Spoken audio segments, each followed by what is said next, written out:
And now, introducing, this is Press Box, Heath and Clark.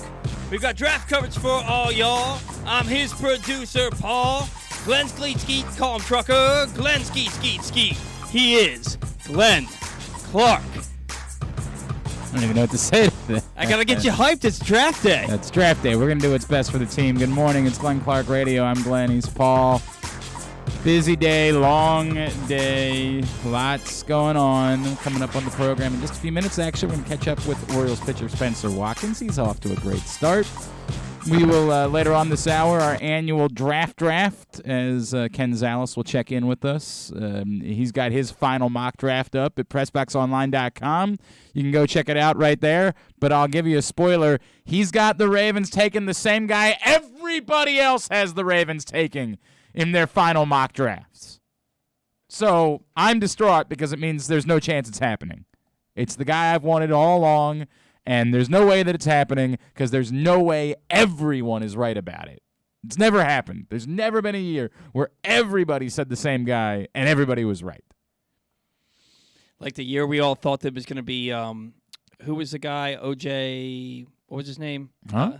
The tight end who ended up going to Howard. O.J. Howard guy. ended up being Marlon Humphrey. I don't know if everybody thought that, but there was certainly a few people, especially as the draft unfolded, that thought it was going to be O.J. Howard that year. There's no doubt about that. I really wanted Corey Davis that year, but he went in like the top 5, so I felt really silly about that. Later on in the program, New Towson women's basketball coach Laura Harper, who has been at Coppin the last couple of years, turning things around. One of the all-time great players in Maryland basketball history. She's going to join us, talk to us about moving to the other side of town. And Corey Dyches, Maryland tight end, will check in with us as well before their spring game on Saturday. So that's what's coming up on the program today. Lots of pandemonium related to the draft, lots of nonsense being spewed. Ignore all of it. For your health, ignore all of it. None of it means anything. It's just everybody knows the draft is coming up, so they're desperate to try to seem like they've got information. You can make up some of these things. And I'm not trying to be – here's Adam Schefter this morning. One veteran front office executive this morning, quote, "This is the craziest draft I've seen in 30 years," unquote. Okay, so nothing then. I mean, what does that even mean? Is he saying expect there to be 15 first-round trades? Is he saying, this is a weird draft because I can't tell who anybody actually likes and who anybody actually doesn't like? It doesn't mean anything. And that's not Adam Schefter's job. He can do whatever he wants. If he wants to be a carnival barker, he can be a carnival barker. It's very clear. ESPN made it abundantly clear over the last year. He ain't a reporter any longer. They made that very clear when he did the Mr. Editor bit, and they didn't bother to punish him in any way. They were like, well, truth be told, yeah, we kind of do let the teams edit our pieces. It's the relationship we have. We have a very, high-level economic relationship with the NFL, so get over it. It's not his place. I don't care. Whatever Adam Schefter wants to do. But we react to this stuff because we're like junkies that want to have it shot directly into our veins. What does that tweet mean? 0. Nothing. But everyone breathlessly shares it. There couldn't be more eyeball emojis being sent around. It's nothing. That's what it is. That's not a thing. That's someone who feels the need to send out a tweet because it's draft day and their job revolves around football. And they know that everybody's all hot and bothered. They're all worked up into a tizzy. Settle down. They're going to pick some players tonight. The Ravens might pick a player at 14. They might not. Everything's going to be okay. It'll all be over soon. And then we'll know who the Ravens took or didn't take, and we'll react to that. Chill. Your life can go on. Get some work done today. File your TPS reports. Do whatever it is. Go dig your ditches. It'll be all right. When there's real news, I promise you'll know about it. If Baker Mayfield gets traded before the first round, I promise you'll get that information. When somebody says, I hear there's lots of teams that are calling. Yes, they're all calling. Every team is calling. I'll be the one. I ain't reporting it. I'm just telling you. Everybody's making calls. That ain't information. That's just nonsense. That's all it is. It's just nonsense. Because somebody feels like they need to get a piece of all of the attention that's being paid to the NFL draft. It's a swim in Lake Me, as my buddy Chad Dukes might say. Everybody's talking about something. It's a big deal. I need in on that. Me. Settle. They're going to pick some players. We're going to pick some players in our draft. We don't know dick. I know less than that. I know what Ken Zalis has said on the internet. I know that much. So I might be stealing his picks. All right, the Orioles. This is one that I legitimately did not watch even a single pitch of last night because I had to work, and then the basketball was compelling, and so I decided to watch that instead. But the Orioles fell again in New York last night. Did any of it actually matter? We turn things over to our 1-minute man. He is Paul Valley. Spoiler, none of it really mattered. That's not a great sell. There was a point where I think it was the second or third inning, the Orioles were down 2-0, and there were runners on first and second with nobody out, and Cedric Mullins comes to the plate batting .213, and he doesn't bunt, and he ends up, I was calling for him to bunt. He didn't bunt. He pops out to center, doesn't advance the runners, and Jorge Mateo gets picked off second. Trey Mancini flies out what would have been a sac fly if Mullins had bunted, ends up being the third out of the inning. That was pretty irritating because you just want fundamentally sound baseball, and nothing about that was fundamentally sound. The good news is that Tyler Wells, after a couple of bad starts, went out there and threw 5 innings, a career high, and only gave up 2 runs, which came in the first inning on a moonshot laser beam from Giancarlo Stanton. Bullpen faltered a little bit again last night, but that kind of happens when you're playing in New York. The Yankees hit a couple more home runs last night. That's all they seem to do the last couple of games, and I mean, it kind of is what it is. It was nice to see Wells have a good start. Nice to see Santander get on base for an 18th straight game. But all right, so the big I couldn't say anything about the baseball game. I watched none of it, so I got nothing on that. The story yesterday seemed to be the report that Brandon Hyde's contract goes beyond 2022, and I feel like maybe we knew that, but whatever. That was the story yesterday, and this reaction. The way that some of the headlines were written, for example, the tweet that was sent out about it from Nathan Ruiz, who covers the Orioles for the Baltimore Sun, said, Brandon Hyde is under contract beyond 2022, a source told the Baltimore Sun, meaning he'll get the chance to manage many of the Orioles' top prospects. His current players believe he deserves that opportunity. Well, there's a couple of things in there. One, well, he's going to get to manage some of the top prospects this year. Beyond 2022, we've talked about this. They're coming this year. The ones that matter, Adley Rutschman, Grayson Rodriguez, they're going to be here this year. Maybe DL Hall, I don't know. I mean, there's reason to believe it. They're coming. And those are the ones. This is not, we do this all the time. They're the top system in baseball because of that. The depth is only okay beyond that. The moment those guys disappear from this pipeline, from the minors, the Orioles will not have a top 5 farm system in baseball. That's okay. Those guys hit, that's okay. And maybe some of these other guys will turn in to be those types of prospects in coming years. But these are the ones that exist in the system right now.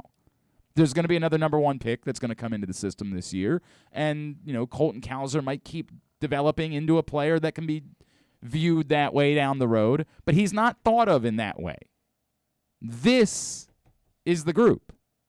And it's 2, maybe 3. So he'll get to manage those guys, the ones that matter this year. Beyond 2022... kind of irrelevant when we talk about the prospects that matter. Beyond 2022 also kind of suggests he can't get fired, which, as we know, is not a thing. There is no rule. I know the Orioles don't like to pay people to not do their job. I understand there's maybe a history of, like, Dan Duquette had 1 foot out the door, but you forced him to stick around through the end of his contract anyway.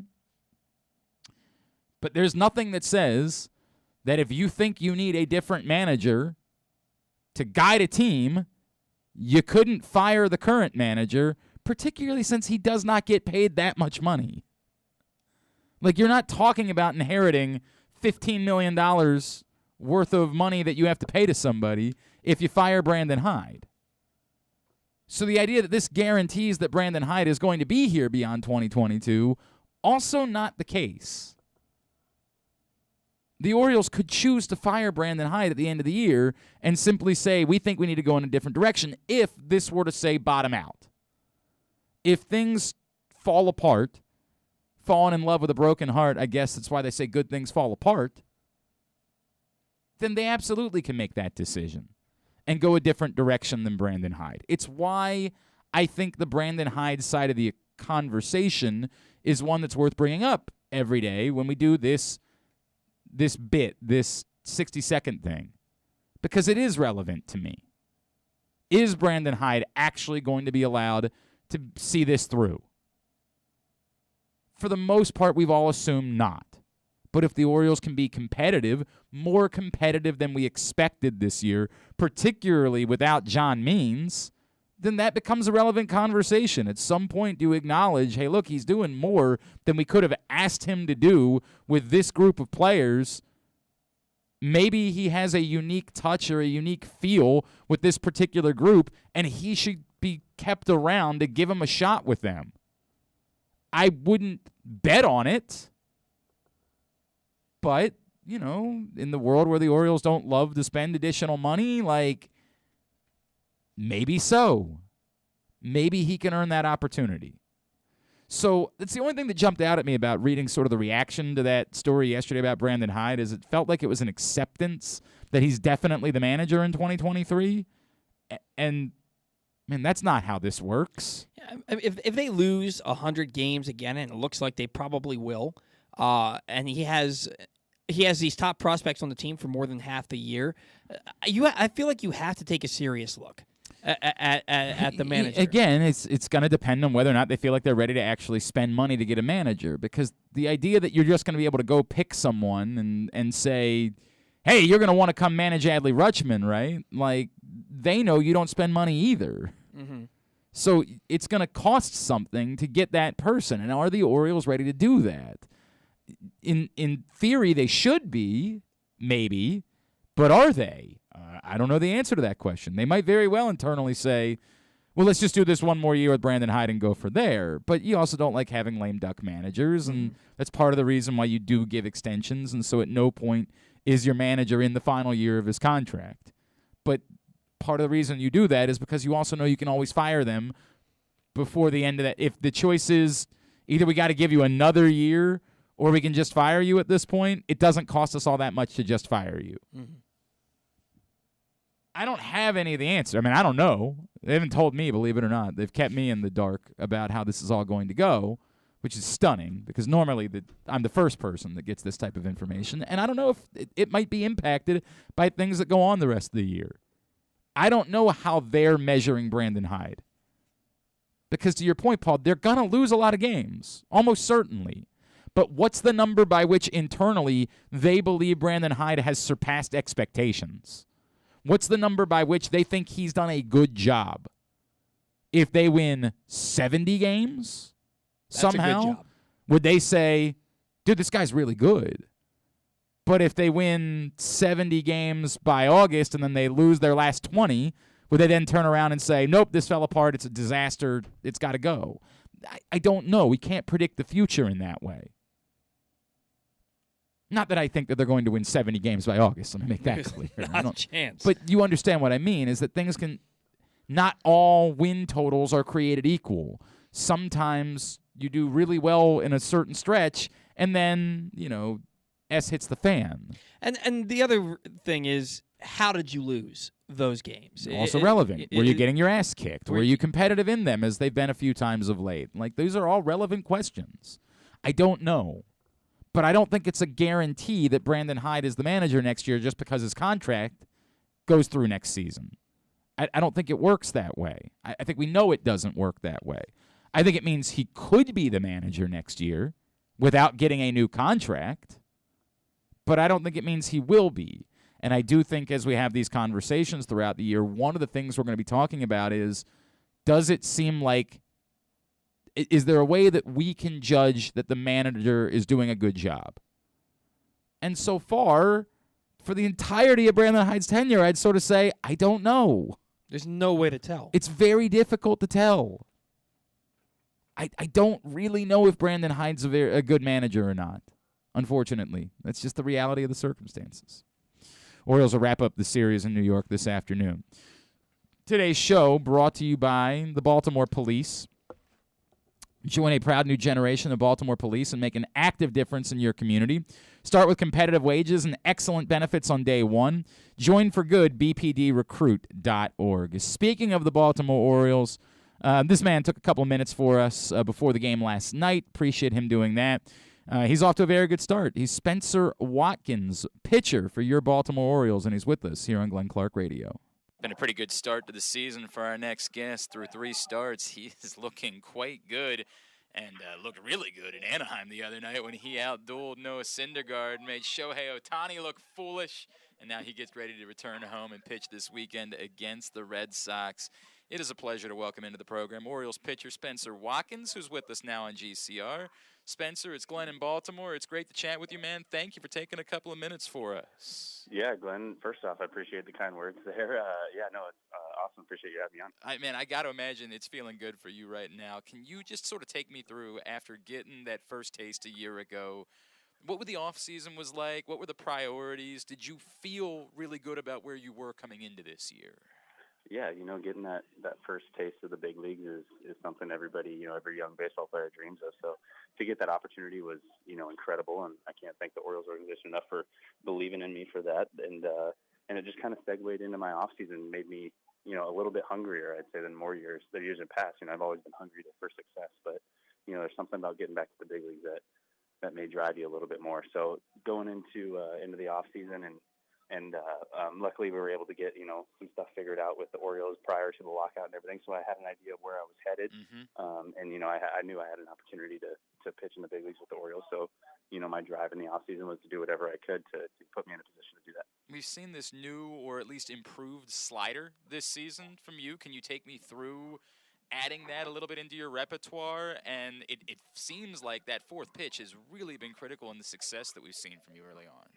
Yeah. So the slider's been fairly new the last 2 weeks. Something our pitching coach, Chris Holt, kind of brought to me as an idea.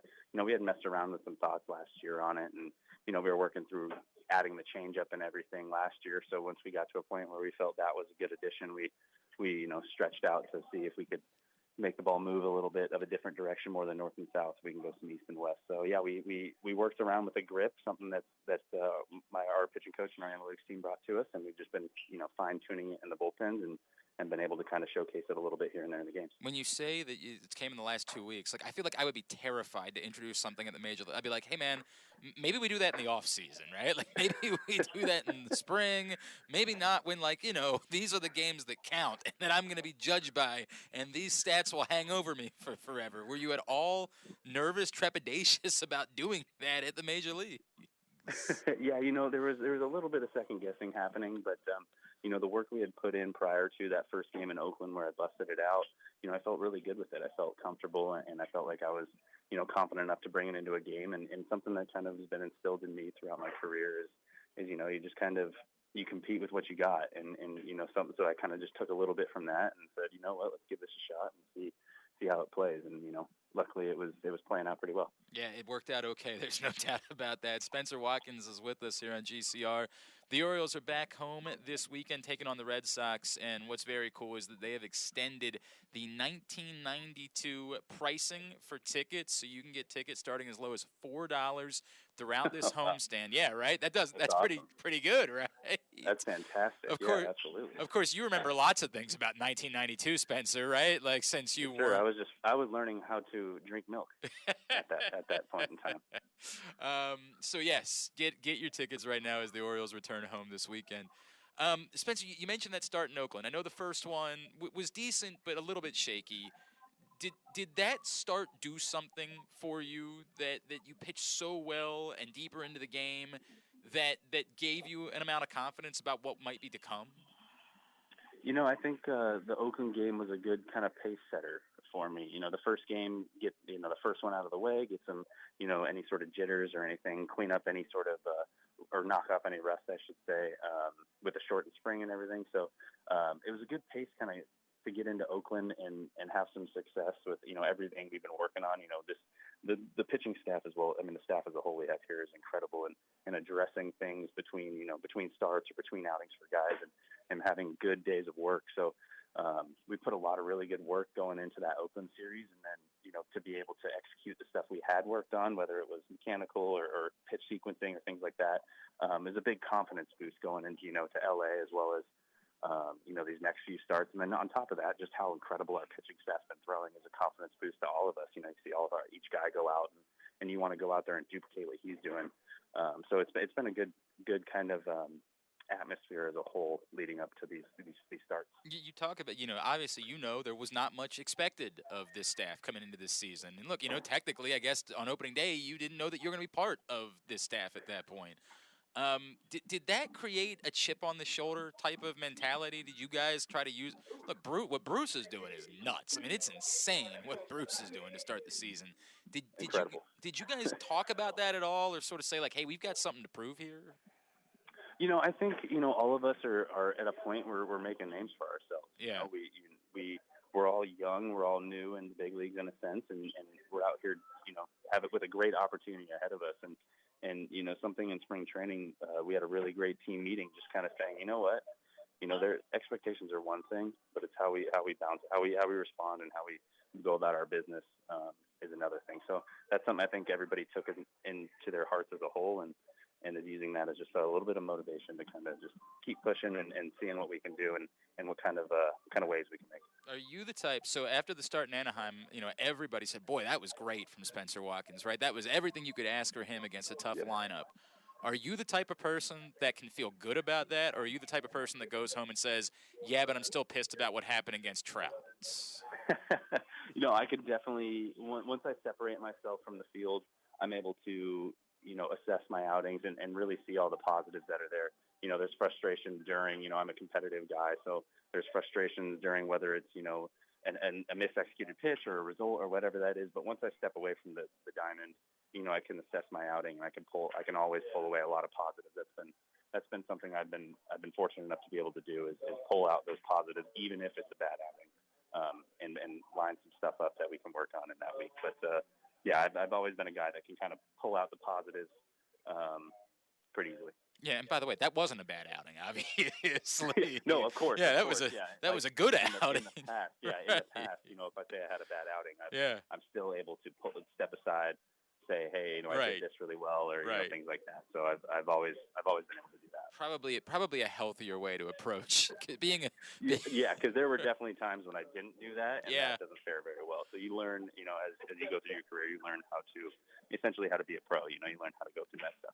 Where did that come from? Did somebody teach you that, or is it just being in baseball for so long? Eventually, you had to be like. Did somebody get sick of you criticizing yourself constantly in certain circumstances? I've been very fortunate in my career to have phenomenal coaches through the Tiger system as well as here, and then also an incredible group of veterans that was always in Toledo when I was there with the Tigers. We'd have guys like Edwin Jackson, Jared Saltalamacchia, big name guys who have done this for a while and have done, had a lot of success. So Edwin Jackson was a guy that I kind of looked upon a lot.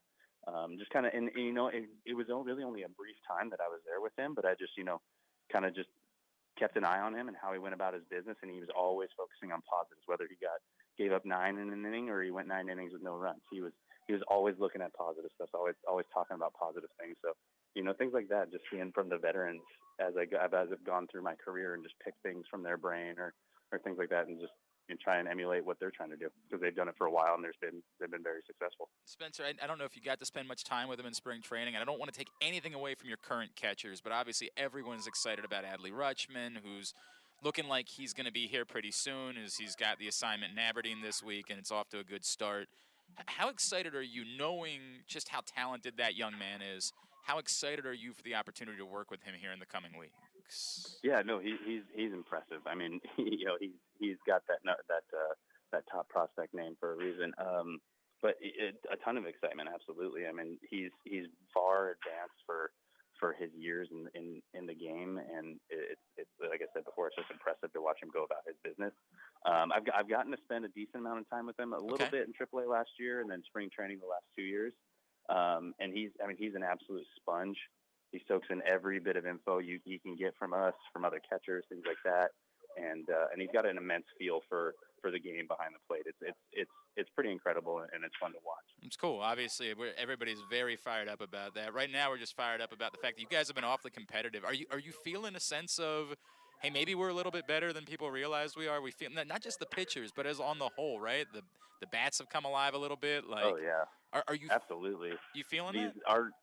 It's being able to sit in the dugout for 9 innings to watch these guys play is a pleasure. I mean, there's never been an inning where you feel like our guys aren't going to come out and put up, a crooked number real easily, So it's been a lot of fun to watch our boys do that, do what they do best, and just continue to compete, as well as the pitching staff putting up zeros, and as well as guys picking each other up. If the pitching staff may not have the best day, the hitters have been there to pick us up, or vice versa. We've been able to do the same. So it's been a really, really cool dynamic to just have kind of everybody knowing everybody's putting in 100% to the same direction. Spencer, I'm going to let you go here in a second, as I know you're getting ready for a baseball game tonight. But two things quickly. One, what can you tell us about, as we talk about a team that's trying to perform beyond expectations, your skipper, Brandon Hyde, what does he mean to your group of guys? And you've kind of got a bunch of guys that kind of come up with him as a manager, right?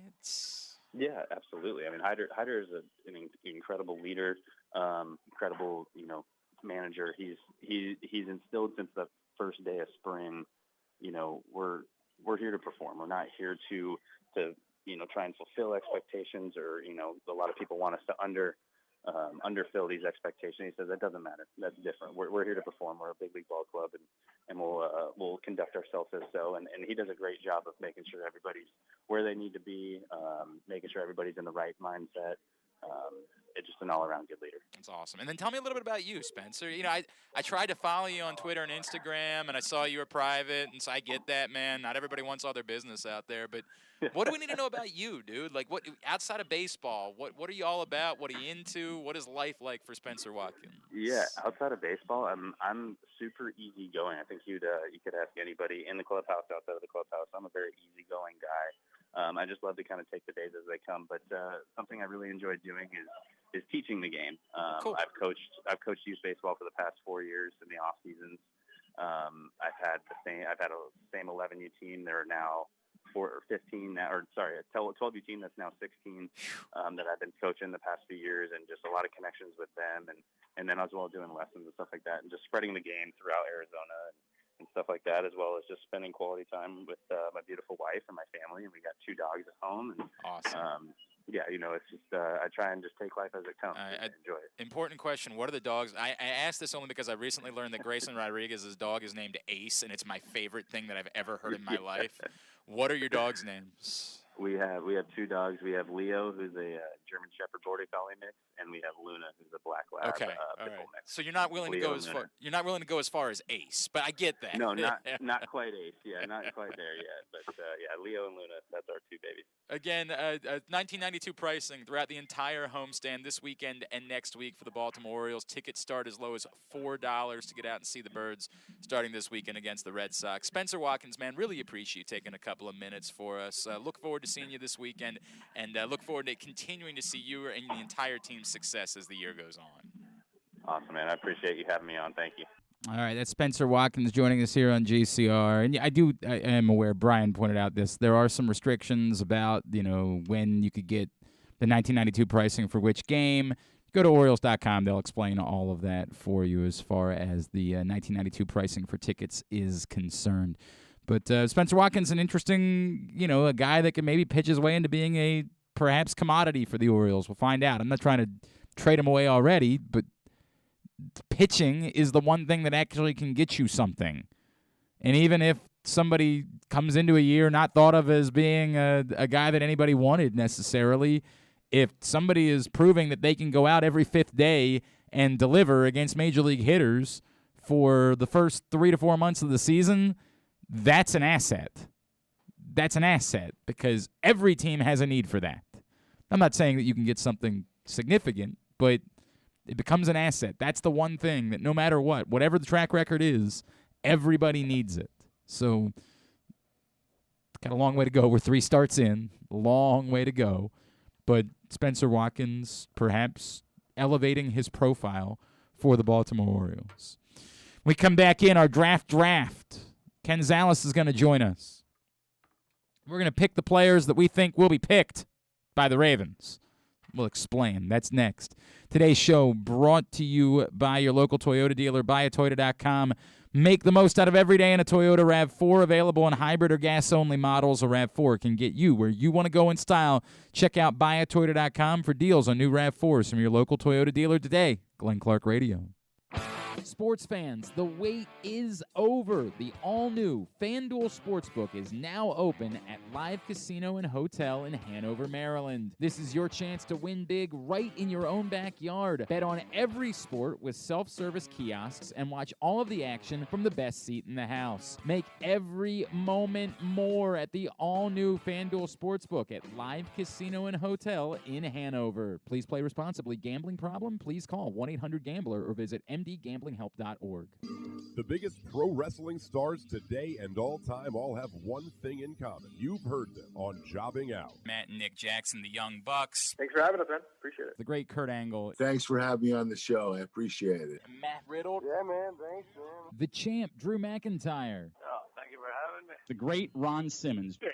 Keith Lee. Appreciate you guys having me, man. Bill Goldberg. My pleasure. Charlotte. Thank you so much for having me. Mick Foley is with us. This is the greatest name for a wrestling show I've ever heard. MJF. I'm glad you're happy I'm on this show because I'm freaking miserable. Le champion.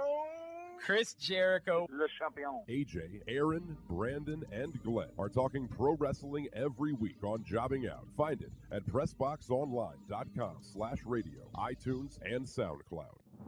Answering Baltimore's calls for help, running in when others run away, working together toward one shared vision for a thriving city. That's your Baltimore Police. But the department needs more good people, people like you. Join a proud new generation of Baltimore Police and make an active difference in your community. Start with competitive wages and excellent benefits on day one. Join for good at bpdrecruit.org.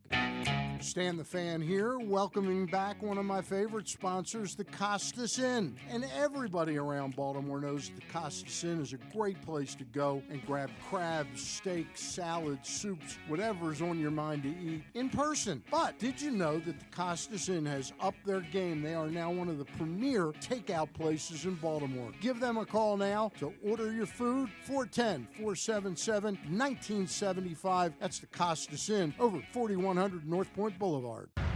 The latest edition of Press Box is available now. On the cover, Luke Jackson profiles Orioles catcher Adley Rutschman, diving into where his passion for baseball and for catching comes from and how he uses that passion to elevate those around him in the Orioles organization. Also inside, Bo Smolka takes a look at how the Ravens' 2021 draft picks can make progress in year 2, and Glenn Clark offers a very unique tribute to former rival Mike Krzyzewski that all Maryland fans can appreciate. Press Box is available for free at over 500 area locations, including 60 Royal Farm stores, and you can always find the entire edition as well as the best daily coverage of the Orioles, Ravens, and Terps at PressBoxOnline.com. Stay tuned. Your chance to win $1 million is coming up. Probably not from us. You're listening to Glenn Clark Radio. Glory Days Grill's spring seasonal menu is now available. It includes the opener, the flash-fried pork belly with the Korean No. 2 sauce. It also includes the Cracker Jack Sundae. Need it. Baseball cut sirloin. So much more. Get the Glory Days Grill. GloryDaysGrill.com is the website. Find it there.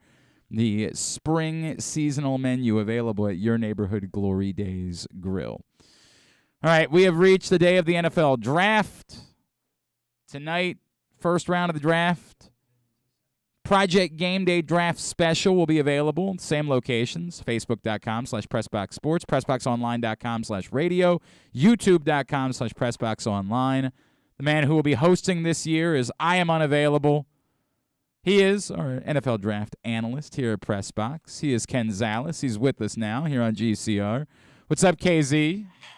What's up? How you doing? I'm all right. It's draft day. Yeah. I'm happy. Well, we made it. It'll all be over soon. What should we be expecting tonight? What's going on with you guys? Well, we have a cast of thousands. Or tens. I don't know. We have a lot of people coming on. You know that you and I have done this long enough. The draft show is like none other because the twists and turns that happen at a moment's notice and trades and all that stuff. That, so or we spend 2 rounds rooting for an interior lineman that no one's ever heard of, and then we pick a different interior lineman that no one's ever heard of. Right.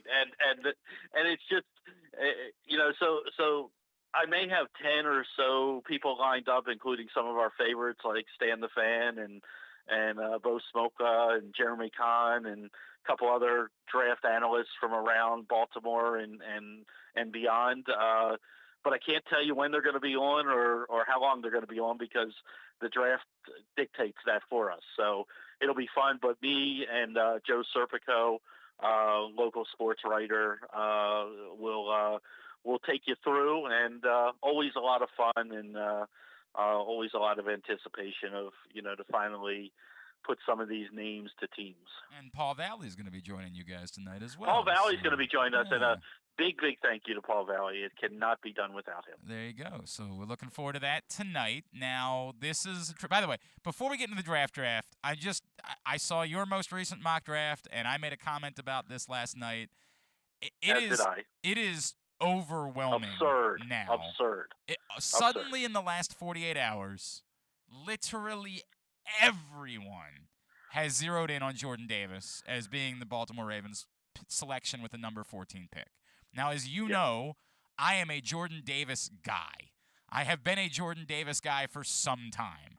I didn't maybe fall in love with him the way that I once fell in love with, say, Corey Davis and obsessed over him for months, but this has been the closest thing I've had to someone I have coalesced around with the 14th pick in the draft.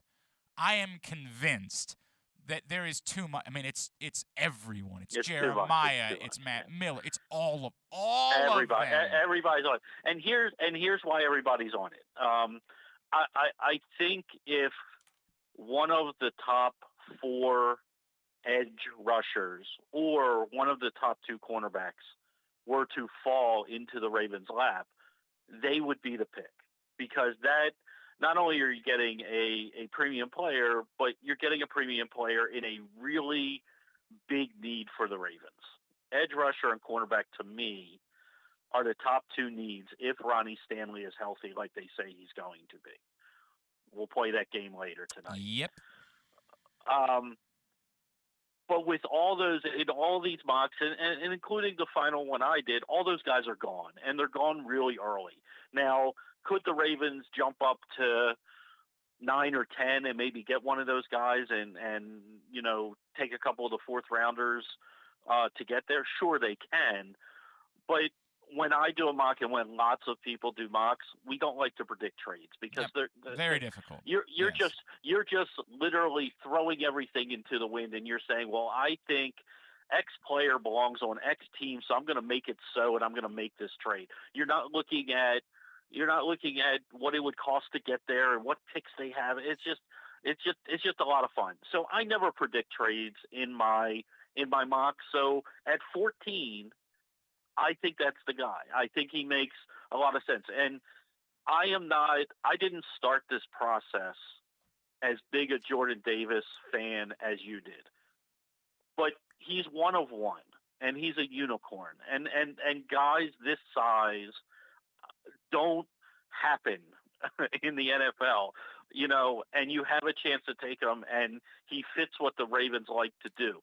Whether he can rush the passer or not is immaterial to me. He wasn't asked to do it. Do I think he can? At his size, speed, and strength, yes, I think he can. Do I think he's going to be a 10 to 12 sack guy? No, I don't, because I don't think that's what the Ravens want him to do. Well, I mean, there's one guy like that. There's one. Yes. There's one player. Now he could be that guy because he's bigger than that guy. Hey, by the way, he's faster than that guy. But he solves a lot of the problems. Is it the biggest need for the Ravens? No. Is he possibly the best player available on the board at 14?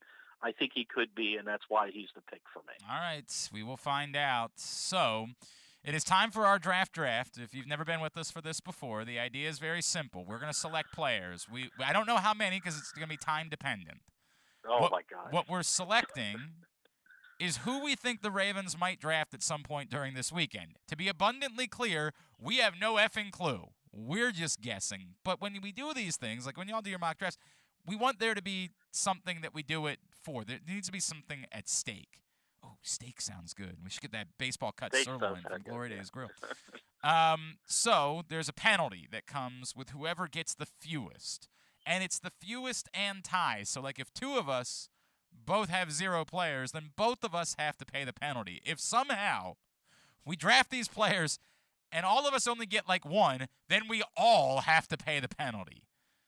That's the way it works. This is what's at stake. The loser of this draft. Ken, you like Chris Lindstrom's brother? That's your guy? Yeah. Okay. I just want to let you know, I really took what you gave me for quote homework seriously. This was kind of weak. It was kind of weak sauce. Okay. All right, let me throw this out there. It was weak. Let me throw this out there. It's literally the only thing I could find. Let me throw this out there. So what we know of the penalty is loser has to eat a giant bowl of watermelon with mustard all over it, which is just a nightmare. Loser also has to, in honor of Vegas, perform the Imagine Dragons hit Thunder. Ken found that Alec Lidstrom does these food reviews where he wears a Tommy Bahama shirt and an apron and a chef's hat, which honestly does not sound like that much of a penalty. It's certainly nothing like wearing a Quinn Miners belly shirt. So here's my suggestion instead, KZ. I am, of course, the MC for Project Runway tomorrow night, and for that event, I have to wear, or I not have to, I'm choosing to wear for the fun, I don't want to give it away, a very special themed blazer for the evening. It's a very silly blazer that I'm wearing for the evening. Would we substitute loser has to wear said blazer for this particular morning instead of the dumb Tommy Bahama shirt? I'm fine with it. Okay. I just thought with the whole watermelon thing that I hear you. All right, fine. You know, it's fine. fine. Tommy, It's no, all you know what? good. No. That's a good argument. Tommy Bahama shirt. That's all I care about. You got to wear a Tommy Bahama shirt. That's it. That's the end of it. I don't care about the rest of it. No, with an apron and a chef hat. Fine. Tommy Bahama. While eating it. Fine. While eating Fine. the watermelon. Tommy Bahama shirt, apron, and chef's hat. Now, Paul has never participated in one of these, so Paul, I'm going to give you the choice. It's a snake draft. Do you want the first pick or do you want the third pick to be the snake? You do need to turn your microphone on. First pick. You want the first pick. So Paul wants the first pick. KZ was the loser last year. So KZ, I will allow you the choice. Do you want the second pick or do you want to be the snake? I'll take the snake. You'll take the snake. So Paul will have the first pick. I will have the second pick. And KZ will have the third pick. Again, this is not just the first round. This is the entirety of the draft. So we will not know the loser of this until Saturday. KZ and I will be doing a recap show Saturday from about 4 to 6. So we should know at that point who the loser is, and that'll be a lot of fun. We should. Paul Valley, you have the draft is brought to you by the FanDuel Sportsbook at Live Casino and Hotel. That's where Rita and I will be this evening. We want you to come join us in the FanDuel Sportsbook. I did get confirmation betting is available during the draft. So that's a big thumbs up for tonight.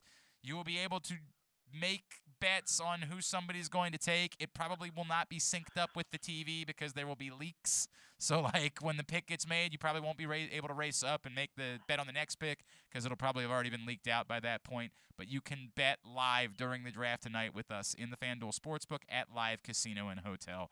That is good news. Grade 8's memorabilia is also going to be there with some tremendous autographed giveaways. All right, Paul, with the first pick in our draft. Jordan Davis. Yeah, man. I get it. I get it. Yeah, why not? Everyone is coalesced around it. I'm going to go out of the first round with my first pick. If they don't get an edge rusher in round 1, Ken, it feels like just about everybody's 7-round mocks have all included Josh Paschal from Kentucky as a Baltimore Ravens pick. He is going to be my first pick in the draft.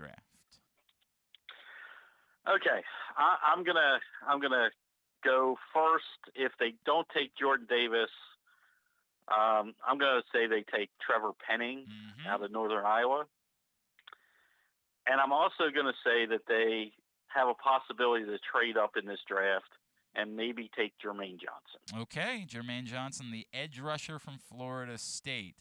I, too, feel like I should have some sort of action in round one. I'll go the opposite way. What if they trade back? Tyler Linderbaum from Iowa will be my selection with the second pick in our draft. All right, I'm taking Nicholas Petit-Ferre. Is it Ferre? Is that how you pronounce it? Who? Yeah, the Ohio State tackle. Offensive tackle out of Ohio State. This is proving how far I have not done my homework beyond. This is what happens. Man, he's a second or third rounder, man. Oh, you know what? Never mind. I do know who this is. I'm sorry. I do know who this is. I apologize. I'm sorry. I don't know why I didn't. I know who that is. All right, and I'm going to take Chig Okonkwo. Another name that I feel like has come up a lot in Ravens 7-round mocks, and I don't know if it's because of a fit or just because we know who the guy is. I can't figure that out, but I hear you. The Maryland tight end, Chig Okonkwo. All right, my next pick in the draft, I, too, will go offensive line. In fact, I will go offensive tackle. A name that has come up quite a bit. I don't know how to pronounce it either. Certainly Ken doesn't. Daniel Falele from Minnesota. Falele. Yes.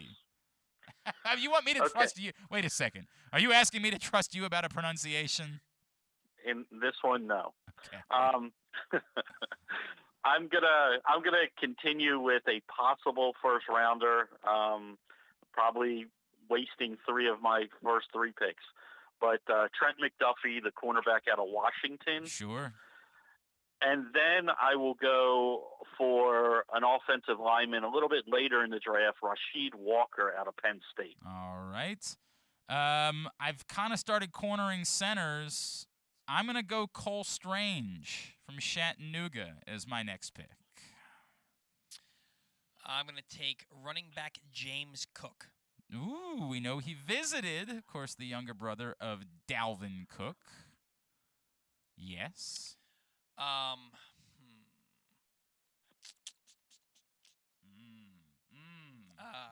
George Pickens. George Pickens. Where are you with George Pickens, KZ? Love the talent. Too many red flags for me. Okay. Just the talent is overwhelming. I mean, he's unbelievable. The talent is overwhelming. It's just look, somebody may take a chance with him in the first round, the way we've seen some of the wide receivers jump off the board the last couple of years. But I love the talent. Deep draft, you got to get him somewhere in the second round. I would probably weigh on the red flags winning out for me on him.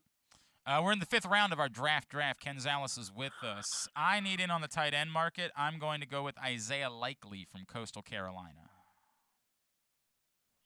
That's a good one. I'm going to go to a favorite of Ravens Nation when you see some of these mock drafts. The edge rusher out of UAB, Alex Wright. Ooh, you love this guy.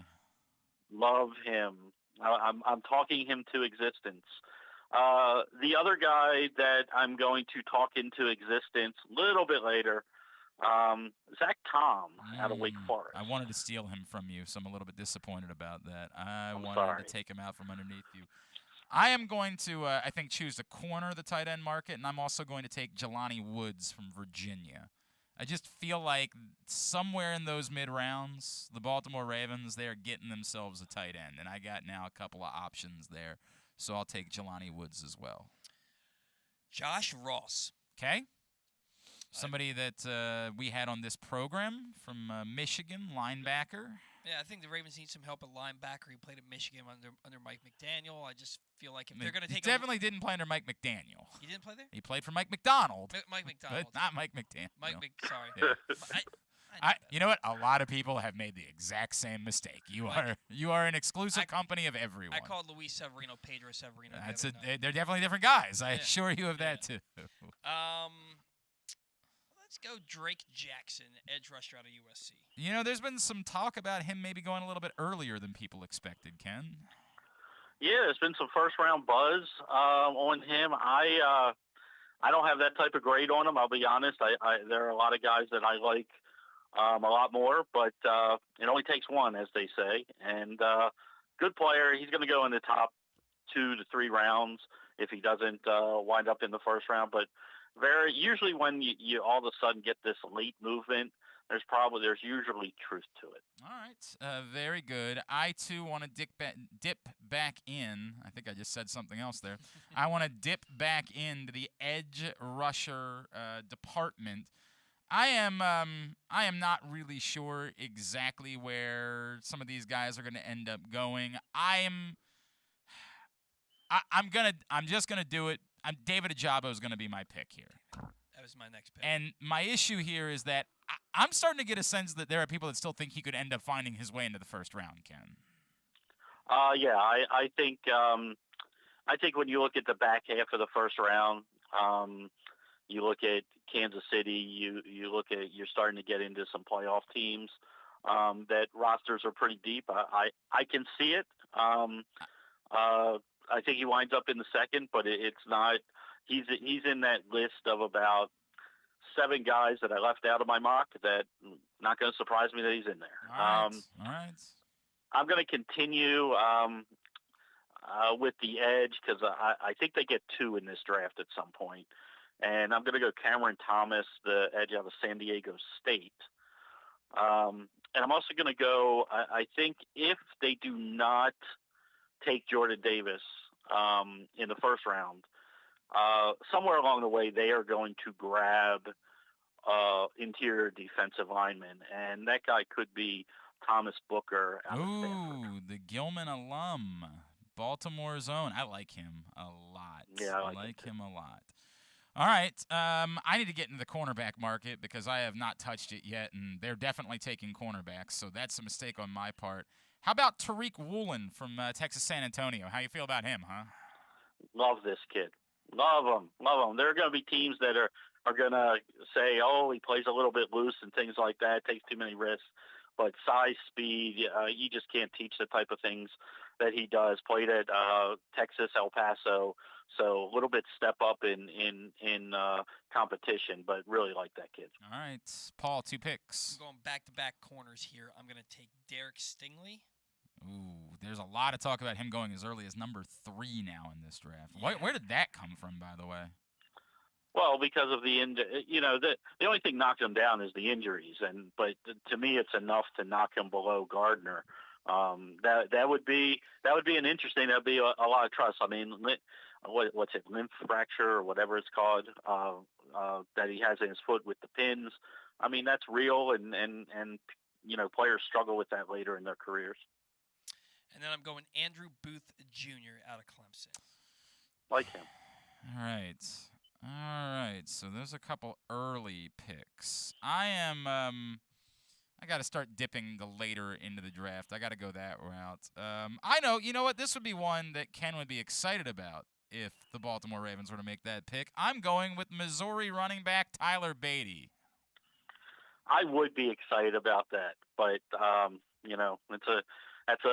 it'll be the first NFL draft pick that I personally know. Right. Was at the Friends School for a little while. That would be fun if it were to play out that way.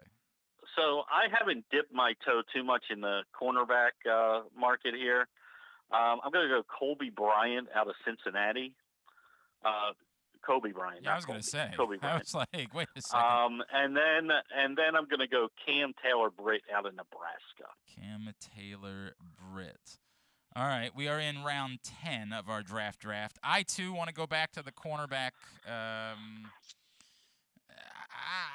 Tariq Castro-Fields from Penn State is going to be my pick in the 10th round. Tariq Castro-Fields. And you're going to start noticing a theme about, and I'm not going to tell you just yet, but you'll start to notice it as I make a few picks.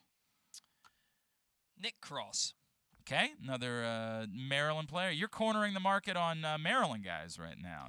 I just feel like they're going to take somebody from Maryland because of the fact that they get so much hate when they don't. Okay. I just look. It's been a little while since they've done it. Yeah, I just have a feeling. Okay. And let's go. The good thing is they avoided Stephon Diggs because that would have been a disaster if they had taken that guy. Glad they didn't do that. Has anybody taken Logan Hall yet? Nope. Nope. Logan Hall. Okay. Oh boy. I'm going to go back to the tight end position. You know what? No, I don't think I haven't taken a wide receiver yet. I need a wide receiver. How about Kevin Austin from Notre Dame? How about him? You're the draft guy. It's solid player. I mean, we're looking at the 4th round for him. Got some speed to him. Underutilized in my opinion. So interesting you say that. Why? Nothing. Keep going. What was so? Just file it away. Okay. Yeah. Okay. Just file it away. Okay. Let's go Max Mitchell, the Louisiana tackle. Okay. And who do I like? I'm gonna go way off the board. Way off the board, and say Eric Johnson, defensive tackle out of Missouri State. I know you're up on him. Oh, God. You know how much I know about Eric Johnson from Missouri State? Eric. Oh, Eric who? with an E. I think I said that. Eric. I'm pretty sure I said that. I thought you said Garrett. No, that's okay. No, I think I'm pretty sure I said it the right way. I'm going to go back to wide receiver. David Bell from Purdue is my next pick. Love that. I really like him. He's not getting enough attention in this draft. Where do you think he goes in this draft? I think he's a 2nd rounder. Oh, wow. All right. So it does not fit the bill that I was looking to fit exactly. I'm going to go back to tight end, Jalen Weidermeyer. That's Texas A&M, right? Yeah. 6'3", 255. Yep. All right. And Nick Bonito. Okay. Oh, rusher good. out of Oklahoma. 2nd round edge rusher. All right. That comes back to me. I am going to go. I'll dip back into the edge rusher market. Kingsley Enagbare from South Carolina. I feel like he's moved up a little bit in recent weeks. Yeah, third, 4th round for me.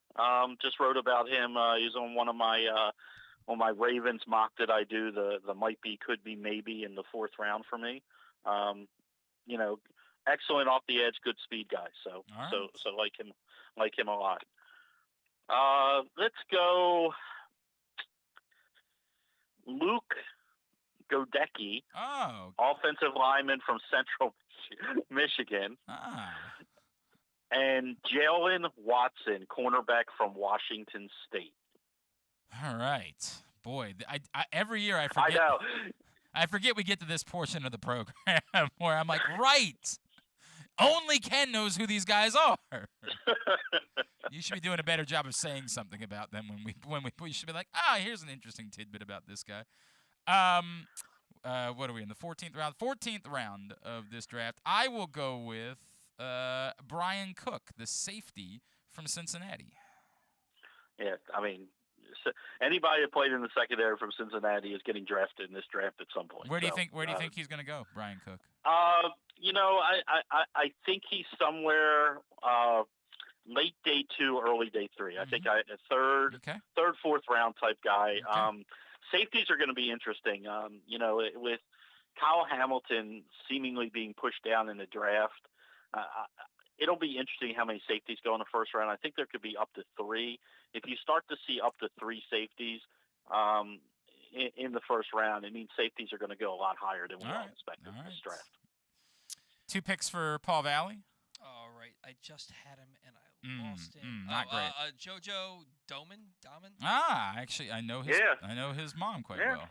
Center, what is that? Inside linebacker, Oklahoma. Yes, it's not what you think it is. I promise you that. It was a joke. I let it go. I just no. You threw that tidbit out. You threw that tidbit out there. I'll just let it go. His mom is an agent, actually. Gotcha. It would be great news for us if that's where JoJo Doman ends up. Matthew Butler. Yes. What can you tell me about Matthew Butler, Ken? Nothing. I All haven't right. heard that name. Who is it? 6'4". I don't even know what defensive- position he plays. 6'4" defensive tackle out of Tennessee, 297 pounds. Sure. He Sure. can Okay. play 4-3 as a tackle or 3-4 as an end. According to who? NFL draft prospects. I was just gonna guess it wasn't from Paul Valley that was doing Oh, that. come on. I've watched a lot of Matthew Butler. Okay. If he's the pick, I'm just Right. He's not even on my list. He's not. I have just checked Ken's two gonna, lists. who? But didn't we have a situation like that with Brandon Stevens where you're like, what? Yeah, I was like, he was, and he's turned out to be a pretty decent, decent player. pretty decent player. But he was not on my list. How about Brandon Smith, the linebacker from Penn State? I like Brandon Smith, the linebacker from Penn State. Good. You've repeated the sentence. What? No, if he's the pick, I think he fits really well into what the Ravens do defensively. Looking for that inside guys, not outside guys, that inside guy. I'd be very happy somewhere in those 5 picks in the 4th round that they would grab him. He may fall into the 5th, which would be interesting for me. But yeah, I solid tackler. All I right. like him. All right. 2 picks for KZ. 2 picks for KZ. I have not gone to the tight end pool at all, so I'm going to go Charlie Kolar out of Iowa State. Okay. And then I'm going to go wide receiver with Wandale Robinson out of Kentucky. Who? Wandale Robinson. Yeah. Actually, you know what? Out of Kentucky. This is not a good sign for me. This is, by the way, this is what a lot of my contribution is going to be on Saturday's draft recap show. Hey, tell me about this guy. What exactly are we looking at here, Ken? That's what it's going to sound like. All right, I go back to my 16th round pick here in our draft on Glenn Clark Radio. I'll go back to Cincinnati. How about Majai Sanders, the edge rusher? Another one of these edge rushers that, look, anybody, like I said, from Cincinnati that's coming off the edge on that defense, we got to like him. I think he's one of those guys. He had a lot of really early buzz, but has kind of cooled off. May find himself into the late 3rd, early 4th round pick. All right. Brian Robinson, running back out of Alabama. Somebody I've heard of. Yay! Yes. People a little bit worried about his speed, but game film is solid, between the tackles type guy. So I don't see a problem there. And Darian Beavers. Sure. Who? Linebacker out of Cincinnati. Cincinnati. There we go. Cincinnati defense. Gotta like it. Go back. Gotta like it. Anybody, like I said, I mean, he's going to go again. He was one of those early 4th round guys, but you know, he can little bit slow to me. So more of a 4th round guy, but a sure-handed tackler. How about linebacker Brian Asamoah from Oklahoma? Fast as can be. We'll see if he goes sideline to sideline. I like his partner a little bit better, but certainly will fit the take bill. him then. So draft him. What? I'm just saying. You don't like my pick. They should draft all your guys. I agree. I agree with that. That'd be great news. That'd be great news. You should go 10 for 10. All right. Let's see. What position haven't I gone in a while? Running back, Zamir White out of Georgia. And then I'm going to double dip and say Pierre Strong Jr. out of South Dakota State. All right. To give me a couple of late round running backs that they could go after. All right. How about Smoke Monday from Auburn? Okay, solid. Dynamite observation. Solid. That's why they call you the best color analyst in baseball. Paul? Garrett Wilson. That would be. I've talked about this scenario. I mean, look, look, if they at 14, if for some reason the wide receivers are the top players on their board, why not? Why not get another? I do not have an issue with it. I'm going on the record. If that's the way the draft falls, and those defensive players you want aren't there, and you're looking at the secondary offensive lineman or a wide, we did this for Would You Rather Wednesday yesterday. I am completely good with taking. I love these wide receivers. I'm good with it. All right, Tyreek Smith. The edge rusher out of Ohio State. Yep. All right. Okay. That's a third, fourth round. Another one of these third, fourth round edge rushers. A lot of edge rushers are going to go in this draft. Just because, as Paul just did this with Garrett Wilson, just because, I'll give myself a little more action tonight. I will take Charles Cross. Yeah. I don't know if he falls as low, but I have seen him. I have seen him from at least 2 national mockers going to the Ravens, so you got that going for you. I do have that going for me, which is nice. By the way, I was in a band called the National Mockers. It was all right, go. We got to. Anyhow, we're at this point in the draft. We're at this point. Yeah, I always forget. We got to. Okay. These are rounds 19 and 20. We're going to go to 25. That's what we're going to go to. We're going to go to 25. All right, so we'll pick up center guard Dylan Parham out of Memphis. I think they at some point want to address the center guard, but they already did that with Cole Strange, so that's too bad for you. Real bummer for you, man. I mean, it is a bummer, but hey, sorry for your luck. It's okay. It's okay. If they go late in or for a defensive tackle, Neil Farrell Jr. out of LSU. Neil Farrell Jr. on the bench out of LSU. Sure, it's not Farrell. I will go with you know what? It's spelled F-A-R. Thank you. I know. If it would be kind of shameful for me as a Phoenix Suns fan if Chris Paul was selected by the Baltimore Ravens and I hadn't drafted him, so I will go with Chris Paul from Tulsa. All right, this is where it's starting to get difficult. Oh, I think it was difficult some time ago. Yeah, I think you're wrong about that. Maybe not where. I think it's been difficult. See here. Yeah, we got it. Luke Fortner, center out of Kentucky. All right, Mrs. Fortner's baby boy. And I feel like going tight end again. Okay. So let me see. Yeah. Cole Turner, Nevada. Cole Turner, very good. I'll dip my toe back into the wide receiver waters. Give me Khalil Shakir from Boise State. 4.43 guy. I like him. Give you a lot of speed there. I do like that. Let's in case the Ravens do trade back in the first round, I think one of the guys that they could be looking at is Dax Hill, safety / very fair corner point. out of Michigan. The, of course, brother of Justice Hill. And then we're going to go back to the cornerback pool and go Josh Jobe out of Alabama. Okay, Josh Jobe from Alabama. It would be very late in the draft, but another guy we've had on this show, and again, there's the Michigan connection and a unique Baltimore connection. I will take Christopher Hinton from Michigan in the 26th round. What round are we at?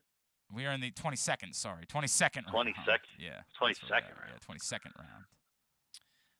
D'Angelo Malone. I thought you were going to say D'Angelo Vickers, and I had no idea. Yeah, D'Angelo Malone could be a Ravens third-round pick out of Western Kentucky. Ooh. And then Sky Moore. Yeah, Sky Moore. A lot of talk about him suddenly as like a first-round guy. Yeah, could come in. I mean, a lot of people have mocked him to Kansas City, figuring he's fill in the Tyreek Hill departure, and could go in that direction.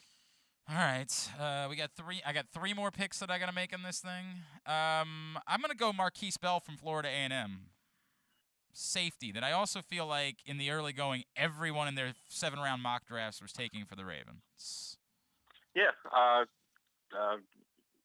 early on, yes. I agree with you. I'm gonna go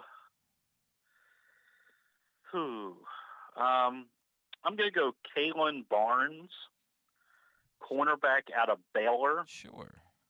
Ran a 4.23 at the combine. Oh, that's quick. That is quick. Why aren't we talking about him more? That's very fast. And then I'm gonna go with my favorite player in this draft. Okay. My absolute I'm being totally serious. Right. I know you're gonna laugh, but he's actually my favorite player in this draft, and that is Troy Anderson, the linebacker out of Montana You know State. what? Damn it! I actually wanted to get that guy because I remember you talking about him. This kid used to be a quarterback. He's played running back. He's now a linebacker. Yeah. He could be everything. And for a team that likes guys that do multiple things, yeah, he seems like a perfect fit. All right. I'm going to throw just in that bizarro world scenario where he happens to slip and the Ravens move up, I will take Kayvon Thibodeau here. Okay. I mean, I can use 24th round picks in a lot worse ways. No, I mean, look, if he gets past 7 and the Giants, I think the Ravens need to be making some phone calls. I'm with you. Although we felt the same way about Isaiah Simmons, so we did. You know, there was that. Paul, and your Devin final. James. Yeah, that's true. That one you didn't have to make a move for. I don't want to talk. You about didn't that. have to, but yeah, fell into your lap. Anyway, Paul, your final picks in our draft. Jamari Sawyer, offensive tackle out of Georgia. Who? Probably pronouncing his last name. Justin out of Georgia. Yeah.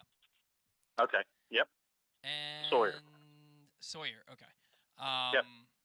And then looks like Salyer. It's Sawyer. I thought it was Sawyer. Whatever. Justin. There's a couple of out of Georgia. Yeah. Justin Ross, wide receiver out of Clemson, Justin with a Y. Yeah. Look, man, I think the city would burn if this is the pick, but again, in that scenario where I'm going to go Kyer Elam as my final pick in the draft. Yeah. And by the way, I think he might be a hell of a football player. I think he may be too. I think the city will burn. Yeah. He's not Matt Elam's brother. Reminder, he's his nephew, if I remember correctly. I know. Yeah, it's just not. but it's too much. It's a Florida defensive back named Elam. I think this city will burn if that ends up being the case. Okay. So this is my last pick. This is your last pick. Might as well make it a doozy, right? Yes. Derek Young. Oh, yes. Wide receiver out of Lenore-Rhine. Derek Young from Lenore-Rhine. Who was it? One of the safeties came out of Lenore-Rhine a couple years ago, right? Yeah, a couple years ago. Was it Duggar or was it Chin? Who was it? Remind me which. I forget. But you're 100% correct. There was a safety or a cornerback that came out of there. I want to say it was either last year or the year before. All right. But this is a Deebo Samuel clone, by the way. Oh, really? Well, I've heard good things about him. I've heard solid things about that Samuel fella. Just for context, because I know literally nobody listening has ever heard of this kid. Brian Powell wanted to know if any of us are going to be a good American and take Diego Fago in the draft. No, sorry, I'm not going. I hope he does. I'll make that very clear. I love Diego Fago. Look, we love it, and Brian and I have talked about this on Twitter. I mean, he's not getting drafted. Yeah, it's he's going to be an undrafted free agent, and he may go somewhere and make a team. But I would actually almost be surprised if he didn't. If I'm being totally honest with you, like Diego Fago, man, is a warrior. But yeah, nothing about the kid that you don't like except his athletic profile. All right, that is our draft. How you feeling, Paul? You feel like you're I don't know who 2/3 of the guys. Well, yeah, that doesn't help. So you're ready to squirt a bunch of mustard all over some watermelon. I'm winning. You're winning this. I'm getting. Winning does not help in any way. You just not losing is all that matters. All that matters is not losing. If you get one guy, if somebody gets 5 guys right, you get one. You can be just the same amount of winner. Because all that matters is that you didn't be the guy that got 0. That's all that matters during the course of it. I don't think I'm going to get 0. I don't think anybody's getting 0. You don't? No. I didn't think I'd get 0 you last say that. year. How many did I get? Yeah, correct. Ken got 0. 0 correct. Our NFL draft analyst, Ken Zalis, 0 a year ago. I'm getting all 9. Well, you know what? Isn't it 10? Don't they have 10 picks? 9. They have 9? Mm-hmm. I thought they had. Or no, I'm sorry. They have 9 in the first 4 rounds, right? And 10 overall. Wait a second. No, they've got more than that. They've got. What do they have? I just heard this on the radio. No, they've got like 11 picks. My God. The Ravens couldn't have more picks. So it does give us a better opportunity. What I attempted to do at some point, Ken, was corner the 4th round. That was the strategy that I had. They have 5 4th-round picks. They do. Every pick that I made between 9 and 18 was somebody that I thought was a 4th-round pick. That was the strategy that I was working with. That was where I was going with that. 2, 4, 6, 8, 10. I took 12 guys that I thought were in the 4th round or later. Yeah, by the way, it is 10 picks. I was right about that. It's 10 picks. It's 10 picks overall. 10 total picks. Yes. 5 in the 4th round. 5 in the 4th round. But, again, that's what they have right now. What they'll actually have by the now. time the weekend is over, who knows? Who knows? All right, KZ, we will be looking forward to the Project Game Day Draft Special tonight. You, Joe, and Paul. You're getting underway right about 8 o'clock, correct? 8 o'clock it is. And go through the first round, and if at some point I can sneak away, I will buzz in and say hello and tell you about how infuriated I am that everybody was mocking Jordan Davis to the Ravens when they were clearly all along taking Trevor Penning. At some point, I will make sure I do that as time allows me. At Fans Fantasy on Twitter, and of course, PressBoxOnline.com if you want to see his final mock draft. KZ, appreciate you, my friend. No problem. Talk to you tonight. That's Ken Zalis. Project Game Day Draft Special coming up tonight. Same locations, Facebook.com/PressBoxSports, PressBoxOnline.com/radio. Paul, the bummer for you is that you're responsible for getting this up on the website, and I don't know how any of these guys spell their names, so we're gonna have to do some. We're gonna have to do some editing. I'll help you out with that as much as I can when the show That might ends. keep me here till. We'll work on it together, Paul. We will work on this. It'll be a project for both of us. All right, we will do that. When we come back in, we're going to meet the new Towson women's basketball coach, Laura Harper. I say we meet her. We know her quite well. She's one of the great players in Maryland history, the former Coppin State coach. That's coming up next. If you missed it earlier in the week, Stan the Fan and Ross Grimsley caught up with Aberdeen Ironbirds GM Jack Graham. That is available, Facebook.com/PressBoxSports. Click on the videos tab. YouTube.com/PressBoxOnline, PressBoxOnline.com/video. No show for Stan and Gary tonight because of the NFL draft and the Project Game Day special. So he'll be back on Monday night with another baseball show with Ross. It's Glenn Clark Radio. Sports fans, the wait is over. The all-new FanDuel Sportsbook is now open at Live Casino and Hotel in Hanover, Maryland. This is your chance to win big right in your own backyard. Bet on every sport with self-service kiosks and watch all of the action from the best seat in the house. Make every moment more at the all-new FanDuel Sportsbook at Live Casino and Hotel in Hanover. Please play responsibly. Gambling problem? Please call 1-800-GAMBLER or visit mdgamblinghelp.org. That first sip. That first bite. Start your day off right with a delicious breakfast at Royal Farms. Choose from a fantastic selection of fresh Royal Farms breakfast sandwiches and top it off with a rich hot cup of the freshest coffee in the world. At Royal Farms, breakfast is available day and night. It's the freshest breakfast in the world. Real fresh, real fast. Royal Farms. Baseball is back, and so is the spring seasonal menu at Glory Days Grill. Start with the opener, flash-fried pork belly with our popular Korean No. 2 sauce, and take a bite out of the Crunch Burger, topped with home run sauce, white American cheese, and house-made chips. It also features irresistible options like a baseball-cut sirloin with blue cheese, grilled shrimp with garlic butter, and a strawberry salmon salad. And then there's the closer, the Cracker Jack Sundae with a waffle, ice cream, and Cracker Jack. This menu will be gone at your neighborhood Glory Days Grill. GloryDaysGrill.com to find out more. Great food, good sports.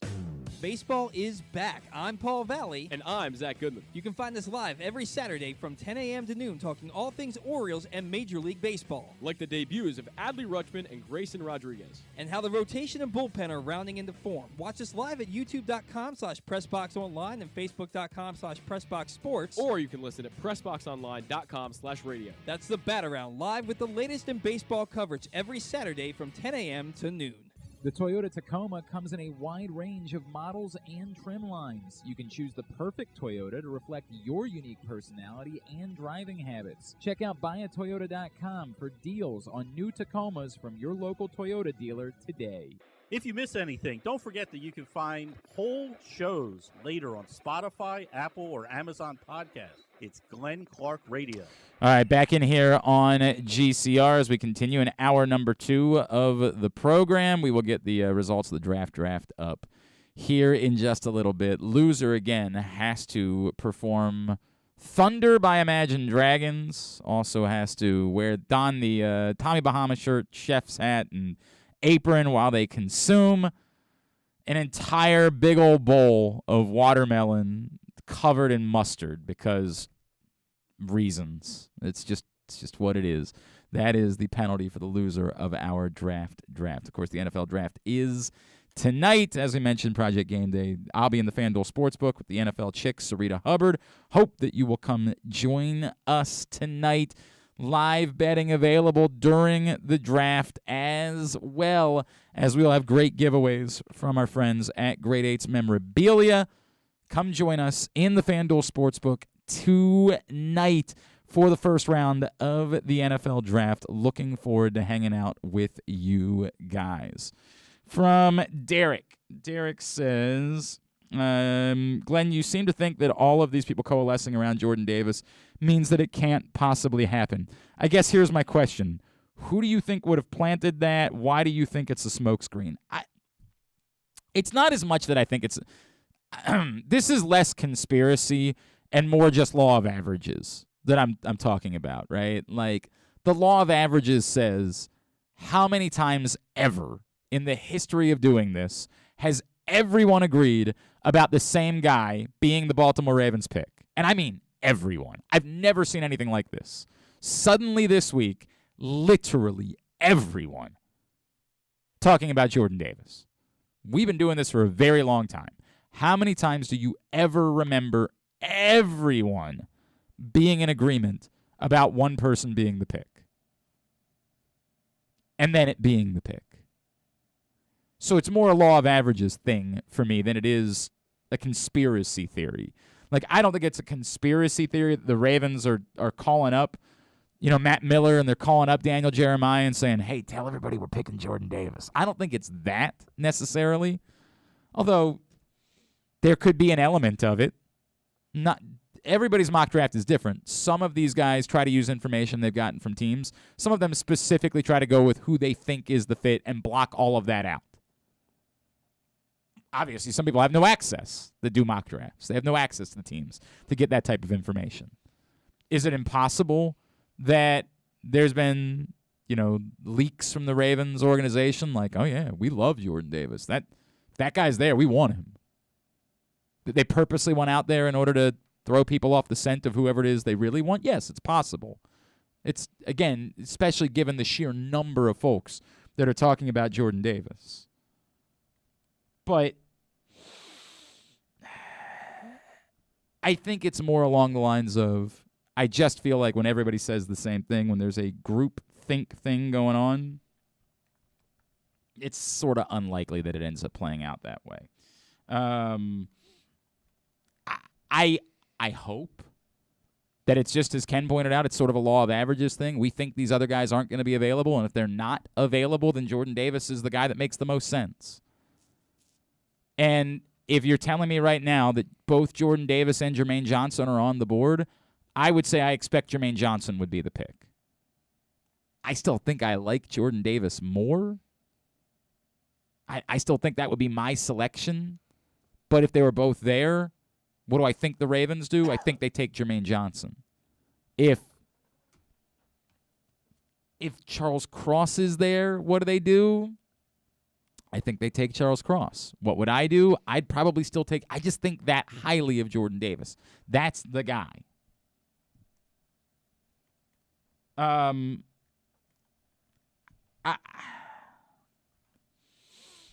I am of the belief that the thing the Ravens say where it's best player available is not simply lip service.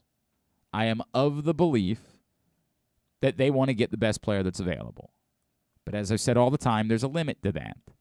And when guys are quite equal on their board, bigger need can weigh out. Or maybe not even necessarily bigger need, but positional value can weigh out. They can think player X is a 9.5, player Y is a 9.5 out of 10. And then they could say, yes, but one of them plays a position that we prioritize within whatever it is that we do. And because of that, that's the player that we want. And those things kind of work against Jordan Davis.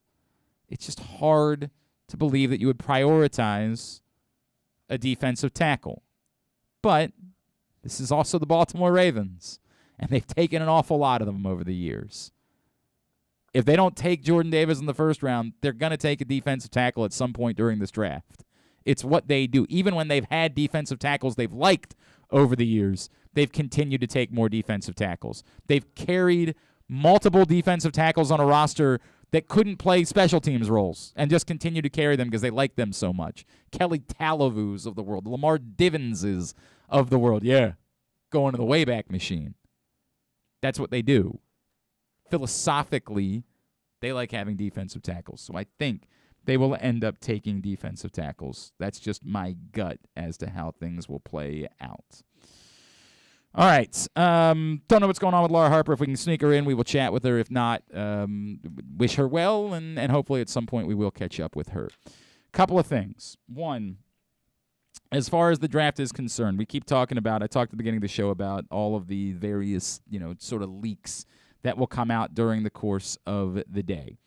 Will there be an active market for the quarterbacks? It's actually looked more and more in recent weeks. The scuttlebutt has suggested that it will not be as robust a quarterback market as you would hope if you were a Baltimore Ravens fan. That there is no guarantee going into tonight that there will even be one selected before the 14th pick. Clearly, the best case scenario for the Ravens is that changes before tonight. That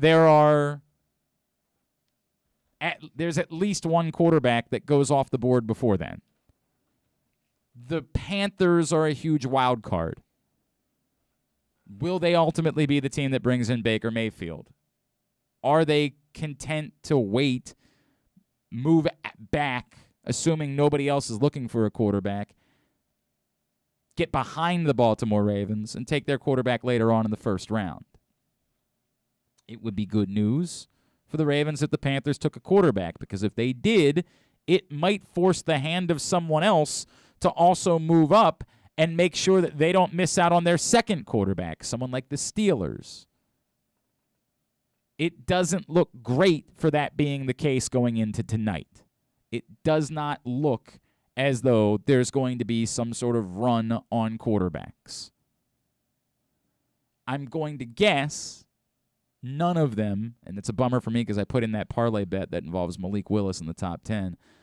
So that one doesn't look so good. I'm going to guess as of this moment, and maybe I'm reading too much in. Maybe I'm guilty of the thing that I said you shouldn't do, but I'm coming more around on the idea that it's not going to happen and that the first quarterback doesn't come off the board before 14. Obviously, it would be good news if somehow they did. And finally, one more draft thought from Steve. Steve says, Glenn, you've been talking about the wide receivers this week, including Would You Rather Wednesday. Do you have a preference of who it would be? You said you'd be good with either one of them, but do you have a preference? That's a good question. Garrett Wilson would probably be my answer. You know, the funny thing is I love Chris Olave. I love Chris Olave. And a year ago, I would have raced up to take Chris Olave. But it's why I keep coming back to, I don't know that I have a preference. I think I'm good with any of them, if that's the route. If the route ends up being a wide receiver, I'll be good with just about any of them. That's just the reality of the circumstances. I like the top wide receivers in the draft. All right, today's show also brought to you by the print issue of Press Box, which is available right now. Adley Rutschman is on the cover. Great story from Luke Jackson, all about the soon-to-be Baltimore Orioles catcher. Go pick it up for free at your neighborhood Royal Farms and at the hundreds of locations around town where you find Press Box. Our next guest is the new women's basketball coach at Towson University. After a great job she did turning around the program at Coppin State. She's also one of the great players in Maryland basketball history. Laura Harper is back with us now here on GCR. Coach, it's Glenn and Paul. It's good to chat with you. Thank you for taking a couple of minutes for us this morning. Of course. It's great to be chatted with. I'm so excited for this new opportunity, and thank you for having me. Coach, give me the thought process, right? Like, you've done this great job at Coppin. This opportunity pops up. Were you at all nervous about it? Were you at all, did you have to think twice at all about making this jump between Coppin and Towson? This was a no-brainer for me. I didn't think for 2 seconds about how the transition would be for me. I think being the second largest school in the state of Maryland and the success, the championship culture, I thought that it would be an amazing opportunity. What has it meant to you to be back in the community in these last few years? And is that part of what makes this so enticing, is that, like, a lot of times you take a job somewhere, you got to uproot your life, and you don't have to do that as you make this jump from Coppin to Towson?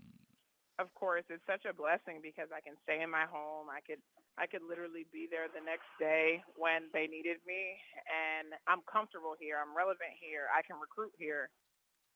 It helps. You know that you know all the coaches. You got all the connections already. Those things are beneficial, of course. Of course. And my mentors here. You know, Brenda has just been so inspirational and influential in this transition. And, you know, first day on the job, I had, as I call it, a little mini meltdown.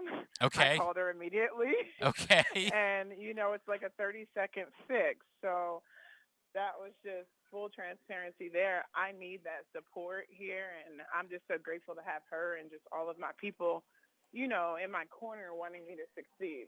Can you, where did, you know, obviously when someone is your coach, there's this thought that someone's a coach for life, but as you got into coaching yourself, how important was that relationship? What, did it stay the same way for you as you were in your playing career, or did you almost have to rekindle like a new type of relationship with Brenda as you became a coach?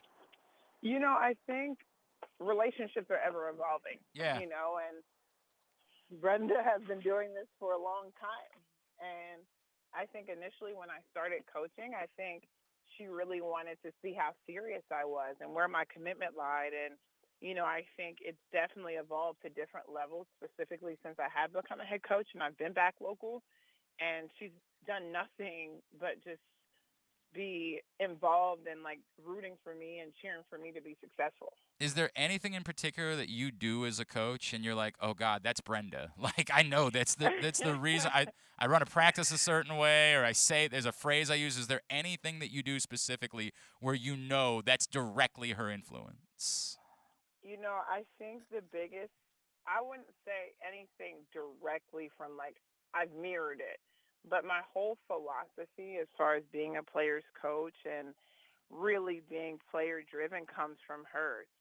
She's such a visionary, and I tell everyone that. That is how she recruits. That's how she lives her life, and I try to be the same way with my players. She is Laura Harper, the new women's basketball coach at Towson. She's with us here on Glenn Clark Radio. Coach, you know, the job is a little bit different than what you walked into at Coppin, right? Like, there is an established track record of success in recent years at Towson. Does it make the job easier because of that, or does it make it more difficult because you know what it is that the expectation level is for this program? You know, I think it's one of those perspective type of things, you know. Is the glass half full or is the glass half empty? And I think, obviously, when you come into a program that breeds success and has been, so phenomenal in the recent years, there's an expectation. And, there's definitely some pressure there to succeed, but it also helps recruit and it helps, people know that it's possible. So when you're trying to plant the vision, they've already done it. So it's not a new vision. It's something that they've seen. It's something that they've tasted. And credit Coach Rich and her staff for everything that they were able to do to instill that. Does it go without saying that there is a championship expectation for you at Towson? Oh, absolutely. Yeah. Steve, our new AD, and the entire athletics department at Towson, they're expectant of championships across the board in athletics. And, they have invested so tremendously in each and every single sport to allow that to become possible. Laura, how were you able to do what it is that you did? I mean, like going from a 2-win season to being right there in the thick of things this year, and I know that you probably didn't love how things finished for your team this year, but how were you able to do that so quickly to make such a jump and get so competitive in such a short amount of time at Coppin?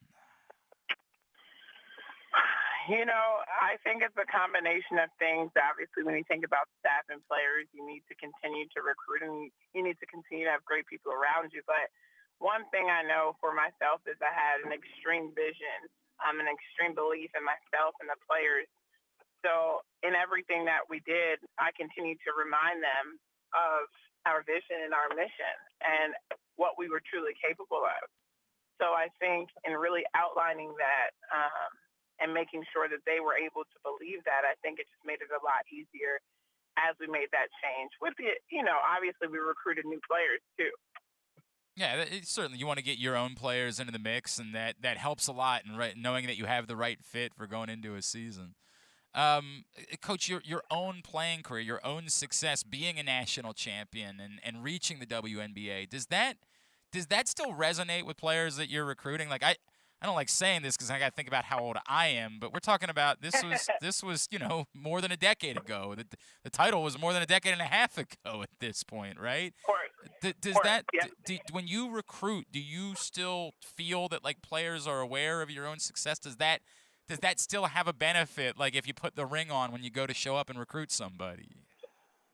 It's funny that you say that. I think I know it does, and I know that specifically recruiting. In the DMV area, there's there's relevance there, and a lot of the girls they were able to watch the game, and they know Brenda Freeze, and they know when they go into that arena, that I was a part of that history. Yep. And I think that they're very much appreciative, and it just gives me a little bit of credibility before I open my mouth. And I think that truly helps me as well. I think there's no doubt about that. Yeah, you walk into that building, you look up in the rafters, and you're like, hey, who's the Harper? I think I've heard of that name before. I think that means something. And then, Laura, before I let you go, just stylistically, what should Towson fans be expecting from Laura Harper teams in the coming years? We're going to be tough. We're going to be super gritty. We're going to rebound. We're going to run. We're going to apply pressure and be passionate and have fun while we're doing it. I think that's the most important thing, that our players remember that this is a game that hopefully they love. And we're going to give them 40 minutes of havoc every single time that we step foot on the floor. At Coach L. Harper on Twitter is how you give him a follow, or give her a follow. Sorry, I have a lot of male guests on the show, Laura. I apologize. It's how you give It's how you give her a follow on Twitter. And of course, she takes over this season, coming up her first season as coach at Towson. Coach, congratulations on the new gig. Can't wait to get over and see you at CQ Arena this season. Appreciate you taking a couple of minutes for us this morning. All right. Thank you so much. Coach Laura Harper, new women's basketball coach at Towson University. Appreciate her checking in. And again, as we mentioned, one of the great players in Maryland basketball history, and did a heck of a job as she's risen up the ranks as an assistant, and she is built, and this is another step along in the process. And she'll look to build off the success that Diane Richardson has had, championship caliber success in recent years at Towson, as she takes over the program and looks to guide it towards return to the NCAA tournament here now as she takes over at Towson University. All right. Guessing we probably don't want to take a break here. I'm guessing we want to hold that out. I just got to work around everybody else's schedule. Nobody ever wants to work around mine. Everybody else, I got to work around theirs. That's the way it's got to go. Nobody wants to work around my schedule. I didn't get a chance to talk about the NBA games from last night. Obviously, the Warriors made it interesting for a little while, but ultimately, they got the job done. There are plenty of people who use the Nuggets losing in the first round as an opportunity to dunk on the idea of Nikola Jokic as MVP. Really, your MVP of the league is the guy that loses in the first round? I mean, the Nuggets were nothing. I mean, last night, Boogie Cousins actually had a game which was wild. Like, I didn't know what I was watching in the first half last night as Boogie Cousins was, like, a player. But I think this series, if anything, kind of fortifies why it was that people likely will have voted for Nikola Jokic to be the MVP of the league. That what was this team without him? I mean, it was literally every possession, whether it was inside or outside, had to go through him. That's what they had. So I think Draymond Green said some very similar things after the game was over and the series was over. I get it. I certainly understand why you guys think that Joel Embiid should be MVP or whoever it is. And although, there's a danger he could lose his series too. But I did think that this wasn't Nikola Jokic's fault. He did everything in his ability in order to try to win that series. The Warriors are just so insanely loaded. Gary Payton II coming up big, knocking down the clincher at the end of the game. On top of everything else that they have going for him. How about Steph Curry with the game on the line? 2 defenders going with him the entire time. He's like, well, I'm just going to keep running, and eventually I'll get to the hoop. It's special, man. It is wild. So they move on tonight. 3 NBA playoff games as Toronto tries to even things up. So does New Orleans, and so does Utah at home, trying to avoid elimination. Maryland spring football game is coming up this Saturday in College Park. They're looking to build off of a bowl victory a year ago. Joining us now, someone who really came on as the season went on last year. He is a tight end for the Terrapins. He's Corey Dyches, and he's with us now here on GCR. Corey, it's Glenn and Paul in Baltimore. It's great to chat with you, man. Thank you for taking a couple of minutes for us this morning. No problem. How are you doing? Everything is good, man. How has this spring compared to like a year ago after you guys were able to break through, get to a bowl game, get a big win? What's the feeling like around the program now? How's it changed?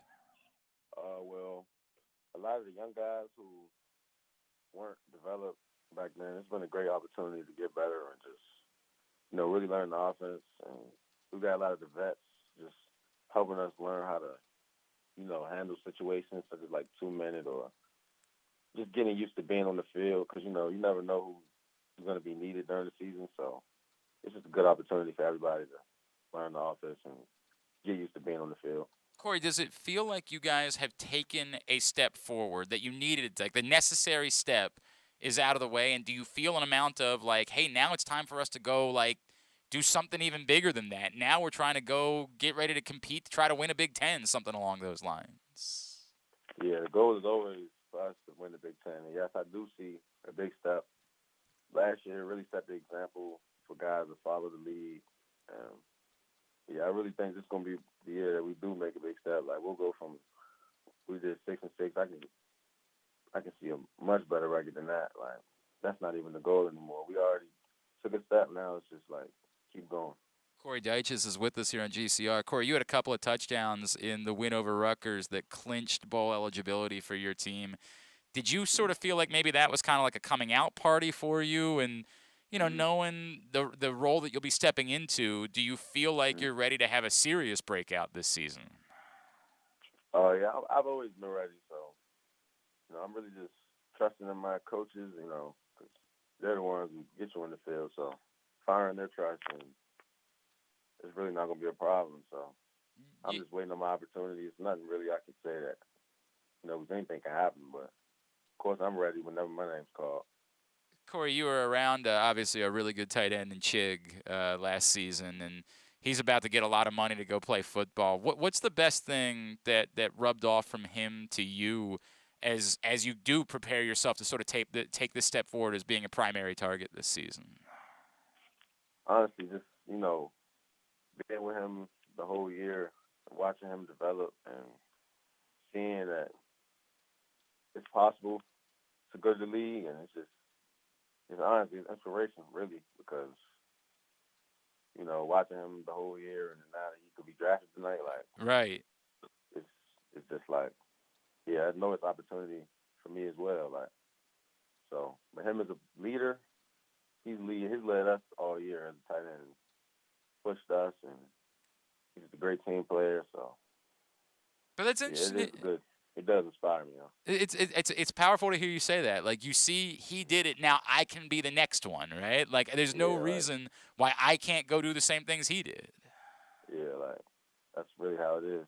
That's cool, man. That's really cool to hear. Corey Dyches with us here on GCR. Corey, the relationship that you've established with Leah, right? And again, I bring up that Rutgers game because it was clearly on display that day. What's that been like? How has it developed? And how comfortable do you feel like with him that he knows that you can be that guy that he can rely on to make big catches? Oh, this spring, I think that's helped a lot too because, we haven't had a lot of guys who were, starters last year, because we've had injuries and stuff. So now it's been a great time for us to get that connection.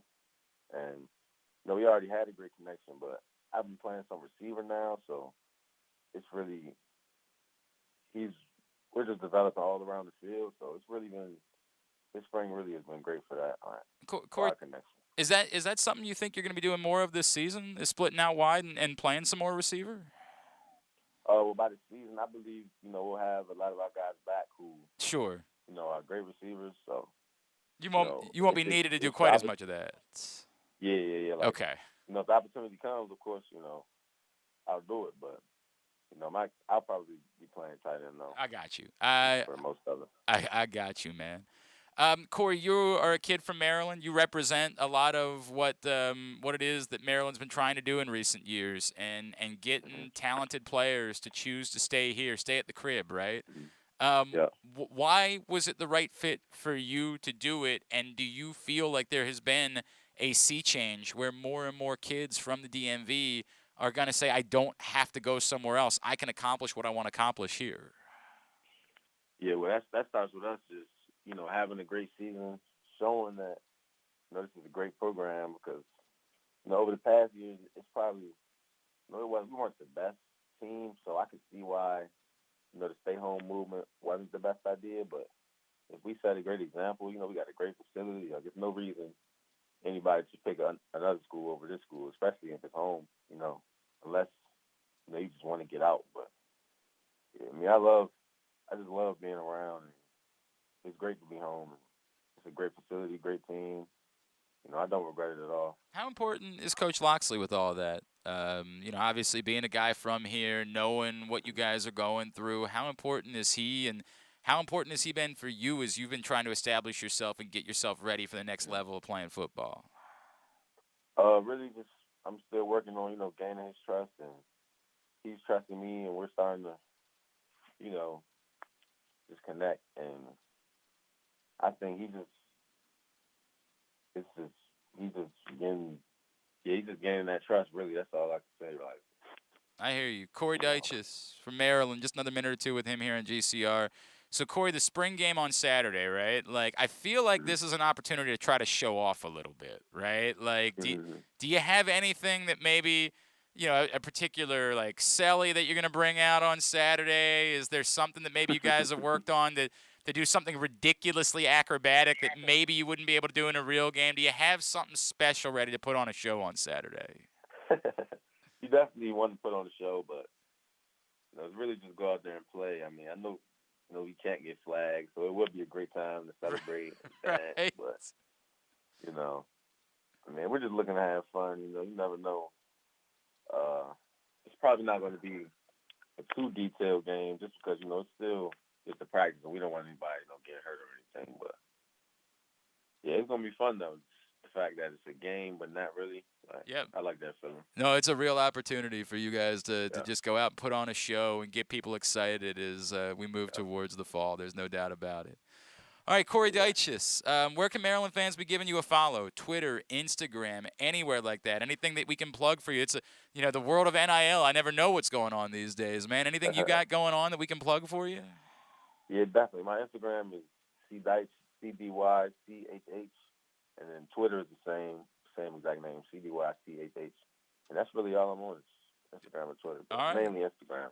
Well, give them a follow in those locations. Corey, really appreciate taking a couple minutes for us this morning, man. Enjoy the day on Saturday, and best of luck. Let's chat again as we move towards the fall, all right? Okay, thank you. Definitely. Absolutely. Corey Dyches, Maryland tight end, checking in with us here on GCR ahead of Saturday's spring game. Appreciate him doing that. Hey, if you missed Simply the Bets on Tuesday, we do it every Tuesday morning at 11:40 a.m. It's brought to you by the FanDuel Sportsbook at Live Casino and Hotel Maryland. Try to get you ready for the week of betting every Tuesday. So if you missed it, go find it. Facebook.com/PressBoxSports. Click on the videos tab or go to YouTube.com/PressBoxOnline. And we'll be back next Tuesday morning, 11:40 a.m. with the next edition of Simply the Bets. When we come back in, we will get a tidbit. We'll get Tuba to wrap it up for a Thursday edition of Glenn Clark Radio.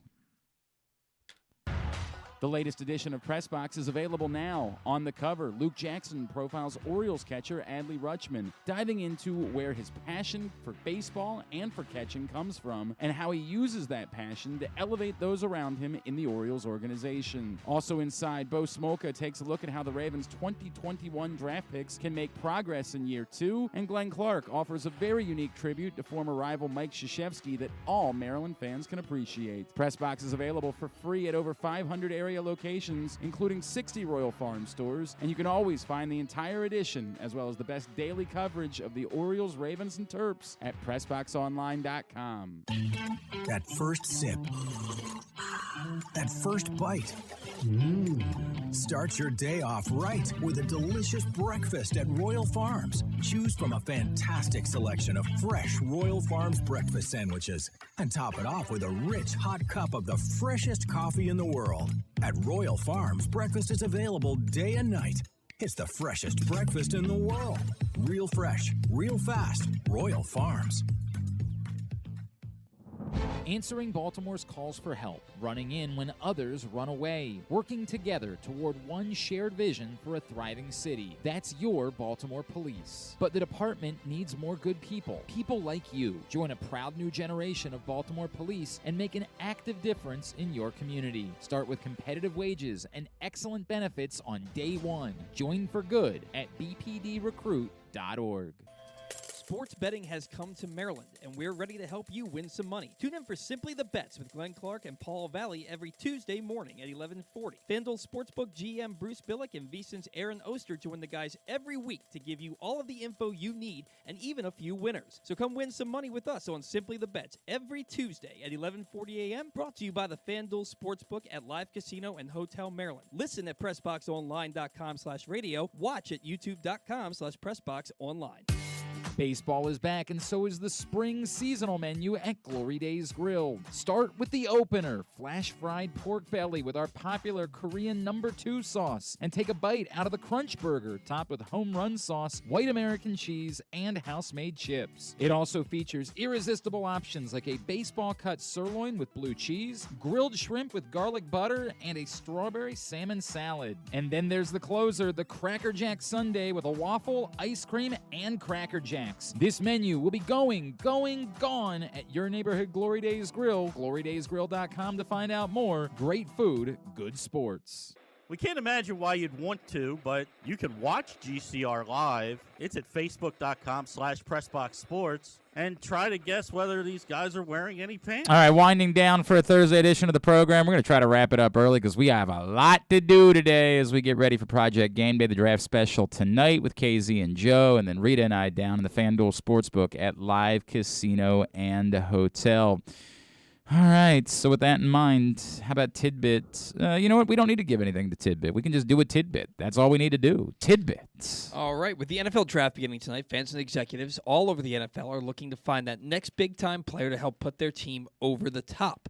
For the Ravens, each of their first 6 first-round draft picks became star players in Baltimore, and 4 of the first 10 should be first ballot Hall of Famers once Terrell Suggs' name joins the ballot. But for every can't-miss prospect, there is a draft bust to go along with them. In Baltimore, it was guys like Travis Taylor, Kyle Bowler, Mark Clayton, Matt Elam, and Brashad Perriman. Yesterday, the Sporting News put out their top 25 all-time draft busts. Can you name the top 10? This is subjective. And that's But it's their top 10. I say this is subjective. Yeah, I know, but that's what I'm saying. I'm guessing what they think, right? Yeah. So it's very difficult to do that. A lot of these are universal. Guys that would be on my list would include Jamarcus Russell. He's number 1 overall for them. Would include Tony Mandarich would be on my list. He's number 5 for them. My list would include. Who else would be? Ryan Leaf. Ryan Leaf is number 2 for them, just like he was in the draft behind. That's right, Peyton Manning. My list would include. Would include. Do you want me to give you a position breakdown? No, I mean I'm doing well enough that I kind of want to just see if I can keep going with it. But there's somebody that I'm thinking about, but I think they actually had too much success. So I'll say Achilles Smith. Achilles Smith, number 3 overall, and number 3 in the draft in 1999. I mean, the problem is we really got to talk about guys that had no success at all. So, Vince Young had a little bit of success, and I think it's just enough to keep him off this list. Although, again, most everyone would say he's a draft bust. But he's not on the list. No, because he just had a little bit of success. He may be in the top 25 for them, but he's not on the... This guy had another, I don't think it's him either. Charles Rogers. Charles Rogers, number 6 for them. R.I.P. Charles Rogers died? Yeah. When? A few years back. Really? Yeah. I think he had a heart condition. Charles Rogers died? Yep. I'm Charles Rogers. Yep, he died a few years ago. Nobody told me that. I mean, ESPN. He died in 2019. I don't remember that at all. Yeah. That is... I just got terrible news today. I love Charles Rogers, man. He was a fun player to watch. He just always got hurt in the NFL. Yeah, I mean, it never happened.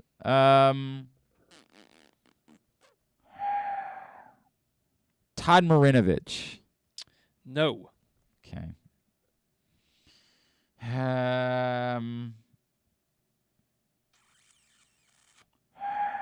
I don't know. How about Lawrence Phillips? Lawrence Phillips. He also died. Yes, he definitely died. Lawrence Phillips. He was their number 8. Talk about a scumbag human being. Yeah.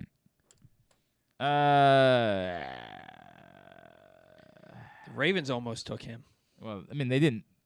They were thinking about it. They would tell you they were not. They were not thinking about it. We all thought they were taking him when they took Jonathan Ogden. Didn't Ted Marchibroda really want him? I don't remember if that's true or not. It's possible. I just don't remember if it's true. Man, this really does become subjective at this point.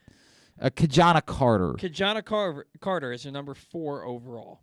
Number 1 overall to the Bengals in 1995. Just 3 more. 3 left. 2 of them, I think if you didn't guess them, you'd be like, I can't believe I didn't guess them. And one of them I've never even heard of. But he was number 1 overall pick. Oh, Steve Entman. Steve Entman, number 10. Yeah, that's a guy that's always on these lists. I just don't have the perspective. I was too young to have the perspective of what type of bust he was. Right.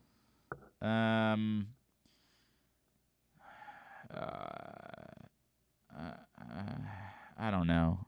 You have a linebacker and a quarterback. A linebacker. Bo Jackson ran him over. Brian Bosworth? Brian Bosworth. I thought he wasn't even in the draft. Brian Bosworth? Supplemental NFL draft. That's not the draft. The supplemental draft is a different thing. It says round 1. Yeah, but the supplemental draft isn't the draft. It's a different thing altogether. Wow. Like, what a bizarre. All right, this list is a kind of a. I did not know until because I copied and pasted the description. Yeah, that's not a real thing. I didn't know that he wasn't taken in the first round until you just said so. Well, he was.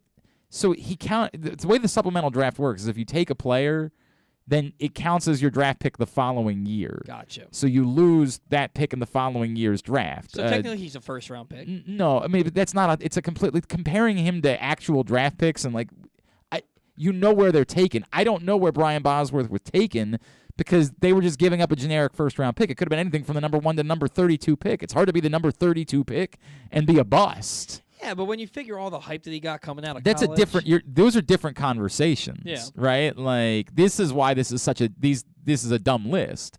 Like Tim Tebow had a ton of hype, but Tim Tebow was like the 25th pick in the draft. Yeah, but everybody knew that Tim Tebow wasn't going to be anything in the NFL. That's fine, but he was still a first-round pick. So there's still a level at which he didn't live up to being a first-round pick in the draft, but you have to measure what these guys are. Brian Bosworth wasn't even picked in the draft. Brian Bosworth is in a draft bust. He's something else. Like there are lists that Brian Bosworth can be on. You say guys that didn't live up to the hype or whatever. I also think he was a decent player as a rookie. Like it's a joke that Brian Bosworth would be on this list. The other one is Tim Tebow-esque, but for different reasons. Tim Tebow-esque. Probably shouldn't have been taken in the first round, but he was. Johnny Manziel. Yeah, Johnny Manziel's not in comparison to these other guys. What Johnny? Plus, he did nothing. Where was he picked? He wasn't a top 5 pick, was he? He was taken 22nd overall. Yeah, but come on, but so man. was Aaron Rodgers. I understand that, but like we're talking about guys the guys that are on this list are number 1, number 2, number 3 overall picks. And the idea that Johnny Manziel, that there aren't more top 10 Christian Ponder and Jake Locker were both taken before Johnny Manziel Yeah, was. that was such a weak draft I class. understand that, but it's a bigger waste of a pick when you take someone at number 10 overall and they don't do anything than when you take someone at number 22 overall. But if you take this is a dumb list that someone made to get attention. If you take the sporting news, The- if you take it's a a quarterback, joke. if you take a quarterback in the first round, you're taking him to be your franchise quarterback. And they did it also with Brandon Weeden. I understand that, but the number 22 pick in the draft is not as valuable as a top 10 pick. Yeah. And there are plenty more guys that were top 10 picks that were used that did nothing in their NFL career that are far bigger busts than Johnny Manziel. I mean, but Johnny Manziel played like 6 games, and then he was just done. Tell me what Christian Ponder and Jake Locker did in the NFL. Fair enough. Like, we're just... Johnny Manziel gets more attention for a list because he's a more polarizing figure. He just threw a touchdown pass to Terrell Owens the other day. Bless him. That's the reason why they put him on this list is because it's not a real list. It's what can I do to get attention. And if I use the name Johnny Manziel, I'll get attention. Whereas if I use the name Jake Locker, no one on the face of the planet gives a flying F because everyone has forgotten that Jake Locker existed. But Jake Locker was a bigger bust of an NFL draft pick than Johnny Manziel was. Didn't he like retire super early, Jake Locker? Oh, he definitely retired super early. Jake Locker was the 8th overall pick in the draft. Jake Locker is a drastically bigger bust than Johnny Manziel was. Drastically. The 8th overall pick in the draft. Could you call Baker Mayfield a bust? No, Baker Mayfield's been successful in the NFL. Define Stop. successful. Baker Mayfield he got the Cleveland Browns to the playoffs. My God. It's You could hard say to be that more successful Kareem than that. Hunt and Nick Chubb got them to the playoffs. This is the wacky bit that people try to do. Baker Mayfield has played well. That's a bad bit. Baker Mayfield has been a good quarterback. He hasn't been you're doing this based on other guys that have gone number 1 overall. No, he hasn't necessarily been them, but he's been a good NFL quarterback. He has been by no means a bust. He threw for 3,500 yards, 26 touchdowns, and 8 picks in 2020. That is a high-level NFL quarterbacking season. Yeah. He has been a quality football player. He was damn good down the stretch for them, too. Like, Baker Mayfield is not even in the discussion. Just playing of a devil's bust. advocate over here. That's all. Johnny Manziel. Sure. Johnny Manziel's the top 10 bust of all time because Johnny Manziel's famous, and so you want to put him on your list, and Jake Locker isn't. Christ, I'm not blaming you. I'm blaming the Sporting News, but it's also bad. It was hard to do a tidbit for a draft. I wanted to be. It's just when we do these things, people think these things are biased. There's nothing biblical about a dumb list. It's a dumb list. You and I could make a list, and it would have as much authority as the Sporting News putting a list like together. our draft. 100% has exactly as much authority. Just two guys sitting around who have no idea who these people are. And God, there's so many damn names. It's a lot of names. A lot of names. We'll work on that in a second. Tubular brought to you by the Baltimore Police. Join a proud new generation of Baltimore Police and make an active difference in your community. Start with competitive wages and excellent benefits on day one. Join for good, bpdrecruit.org. Yes, the draft is tonight. It's everywhere. ESPN, ABC, NFL Network. Project Game Day special on your second screen starts at 8 o'clock for the first round of the draft.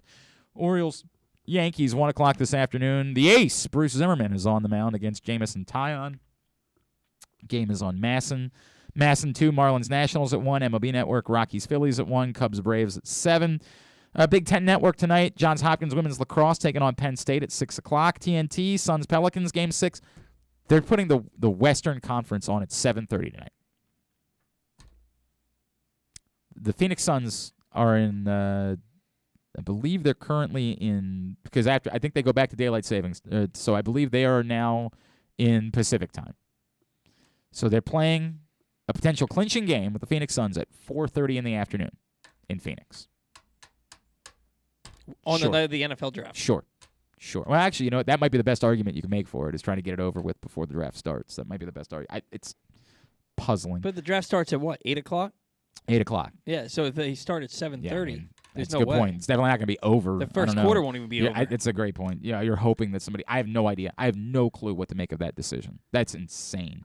Because on NBA TV, you have Sixers-Raptors at 7. You could play that game on TNT. You could put the Jazz-Mavericks game on NBA TV at 9 o'clock, and then you could put the Suns game on TNT after. I mean, they need to be thinking of Glenn Clark. But it's also the problem. It's not even about me. I don't live in Phoenix. This doesn't impact me in any way. It's the people that live in Phoenix. Now, the problem being the Suns are in, or the Pelicans are in Central Time. It's one of the issues of the Western Conference spans 3 time zones, right? Whereas the Eastern Conference spans 1. I'm trying to think if there's anybody in the Eastern Conference out of the. I don't think so. I think they're all in Eastern Time. Indiana, right? Indiana's in. Oh, no, Chicago for sure is in Central Time. So the Eastern Conference spans 2. Milwaukee's in Central Time. So the Eastern Conference spans 2. Western Conference spans 3. It just sort of creates a problem in that way. Moral of the story is those are the games tonight. Mavericks Jazz Game 6 at 10 on TNT after Suns Pelicans. Sixers Raptors Game 6 at 7 on NBA TV. Regular season finale for the Capitals. They take on the Islanders at 7 on NBC Sports Washington. NHL Network has Flames Wild. PGA Mexico Open Round 1 3:30 on the Golf Channel. USA Network for Man United and Chelsea at 2:45. Everything else, GlennClarkRadio.com. Non-sports. Your typical CBS and ABC lineups tonight. You have Christina Ricci on Jimmy Fallon. I think that's interesting because I have no idea what the hell she's been doing for 15 years. I couldn't tell you either. And on HBO Max, a new Max original season 1 Part B of The Way Down, God, Greed, and the Cult of Gwen Shamblin. That seems very interesting to me, so I included it. What do you know about that? She had this crazy beehive hairstyle, and she led a cult. She's dead now. I didn't realize she was dead, but she led this cult, and it was this whole thing. And I saw a preview for it. And I was going to watch We Own the City the other day. It looked very interesting. Okay, all right, very good. The Orioles have announced that they are going to hold a Mo Gabba Day on Thursday, July 28th, and I like the sounds of it. I don't know all the details yet about what that means. Thursday, July 28th, Mo Gabba Day. Fans who purchase tickets for this game against the Rays can choose to include a donation to Johns Hopkins Children's Center in Mo's honor. I mean, it's good. You can do that without buying tickets, too. You can make a donation. I just need to know more about the details about what Mo Gabba Day is going to be. In theory, it sounds great, and I love it. In theory, I love everything about it. Just want to hear more about what the plans are for that day, for Mo Gabba Day on July 28th. But I just hearing the sound of it makes my heart warm. So that's a good thing. All right, thanks today to Ken Zalis. Thanks to Spencer Watkins. Thanks to Laura Harper, Corey Dyches. We'll get it all up in the greatest hits section of the Archives. tab at GlennClarkRadio.com. Bo Smolka, Pressbox Ravens beat writer, will join us tomorrow, and then the rest of our guests will probably be determined by whatever it is that the Ravens do in the first round of tonight's draft. We will see how it plays out. Thanks to everybody at Pressbox, all of our great sponsors and partners, including our friends at Glory Days Grill, Royal Farms, the Baltimore Police, Grade 8's Memorabilia, the FanDuel Sportsbook at Live Casino and Hotel, the Baltimore Orioles, your local Toyota dealer, buyatoyota.com. Thanks to Paul at Paul Valley III on Twitter and Instagram, or just on Twitter. At RexPexRyan, thanks to Ryan, and follow us on Twitter and Instagram at Glenn Clark Radio. Have a great Thursday evening. We'll see you in the FanDuel Sportsbook. We'll see you for Project Game Day. Go Orioles. Duke sucks. Ohio State sucks too.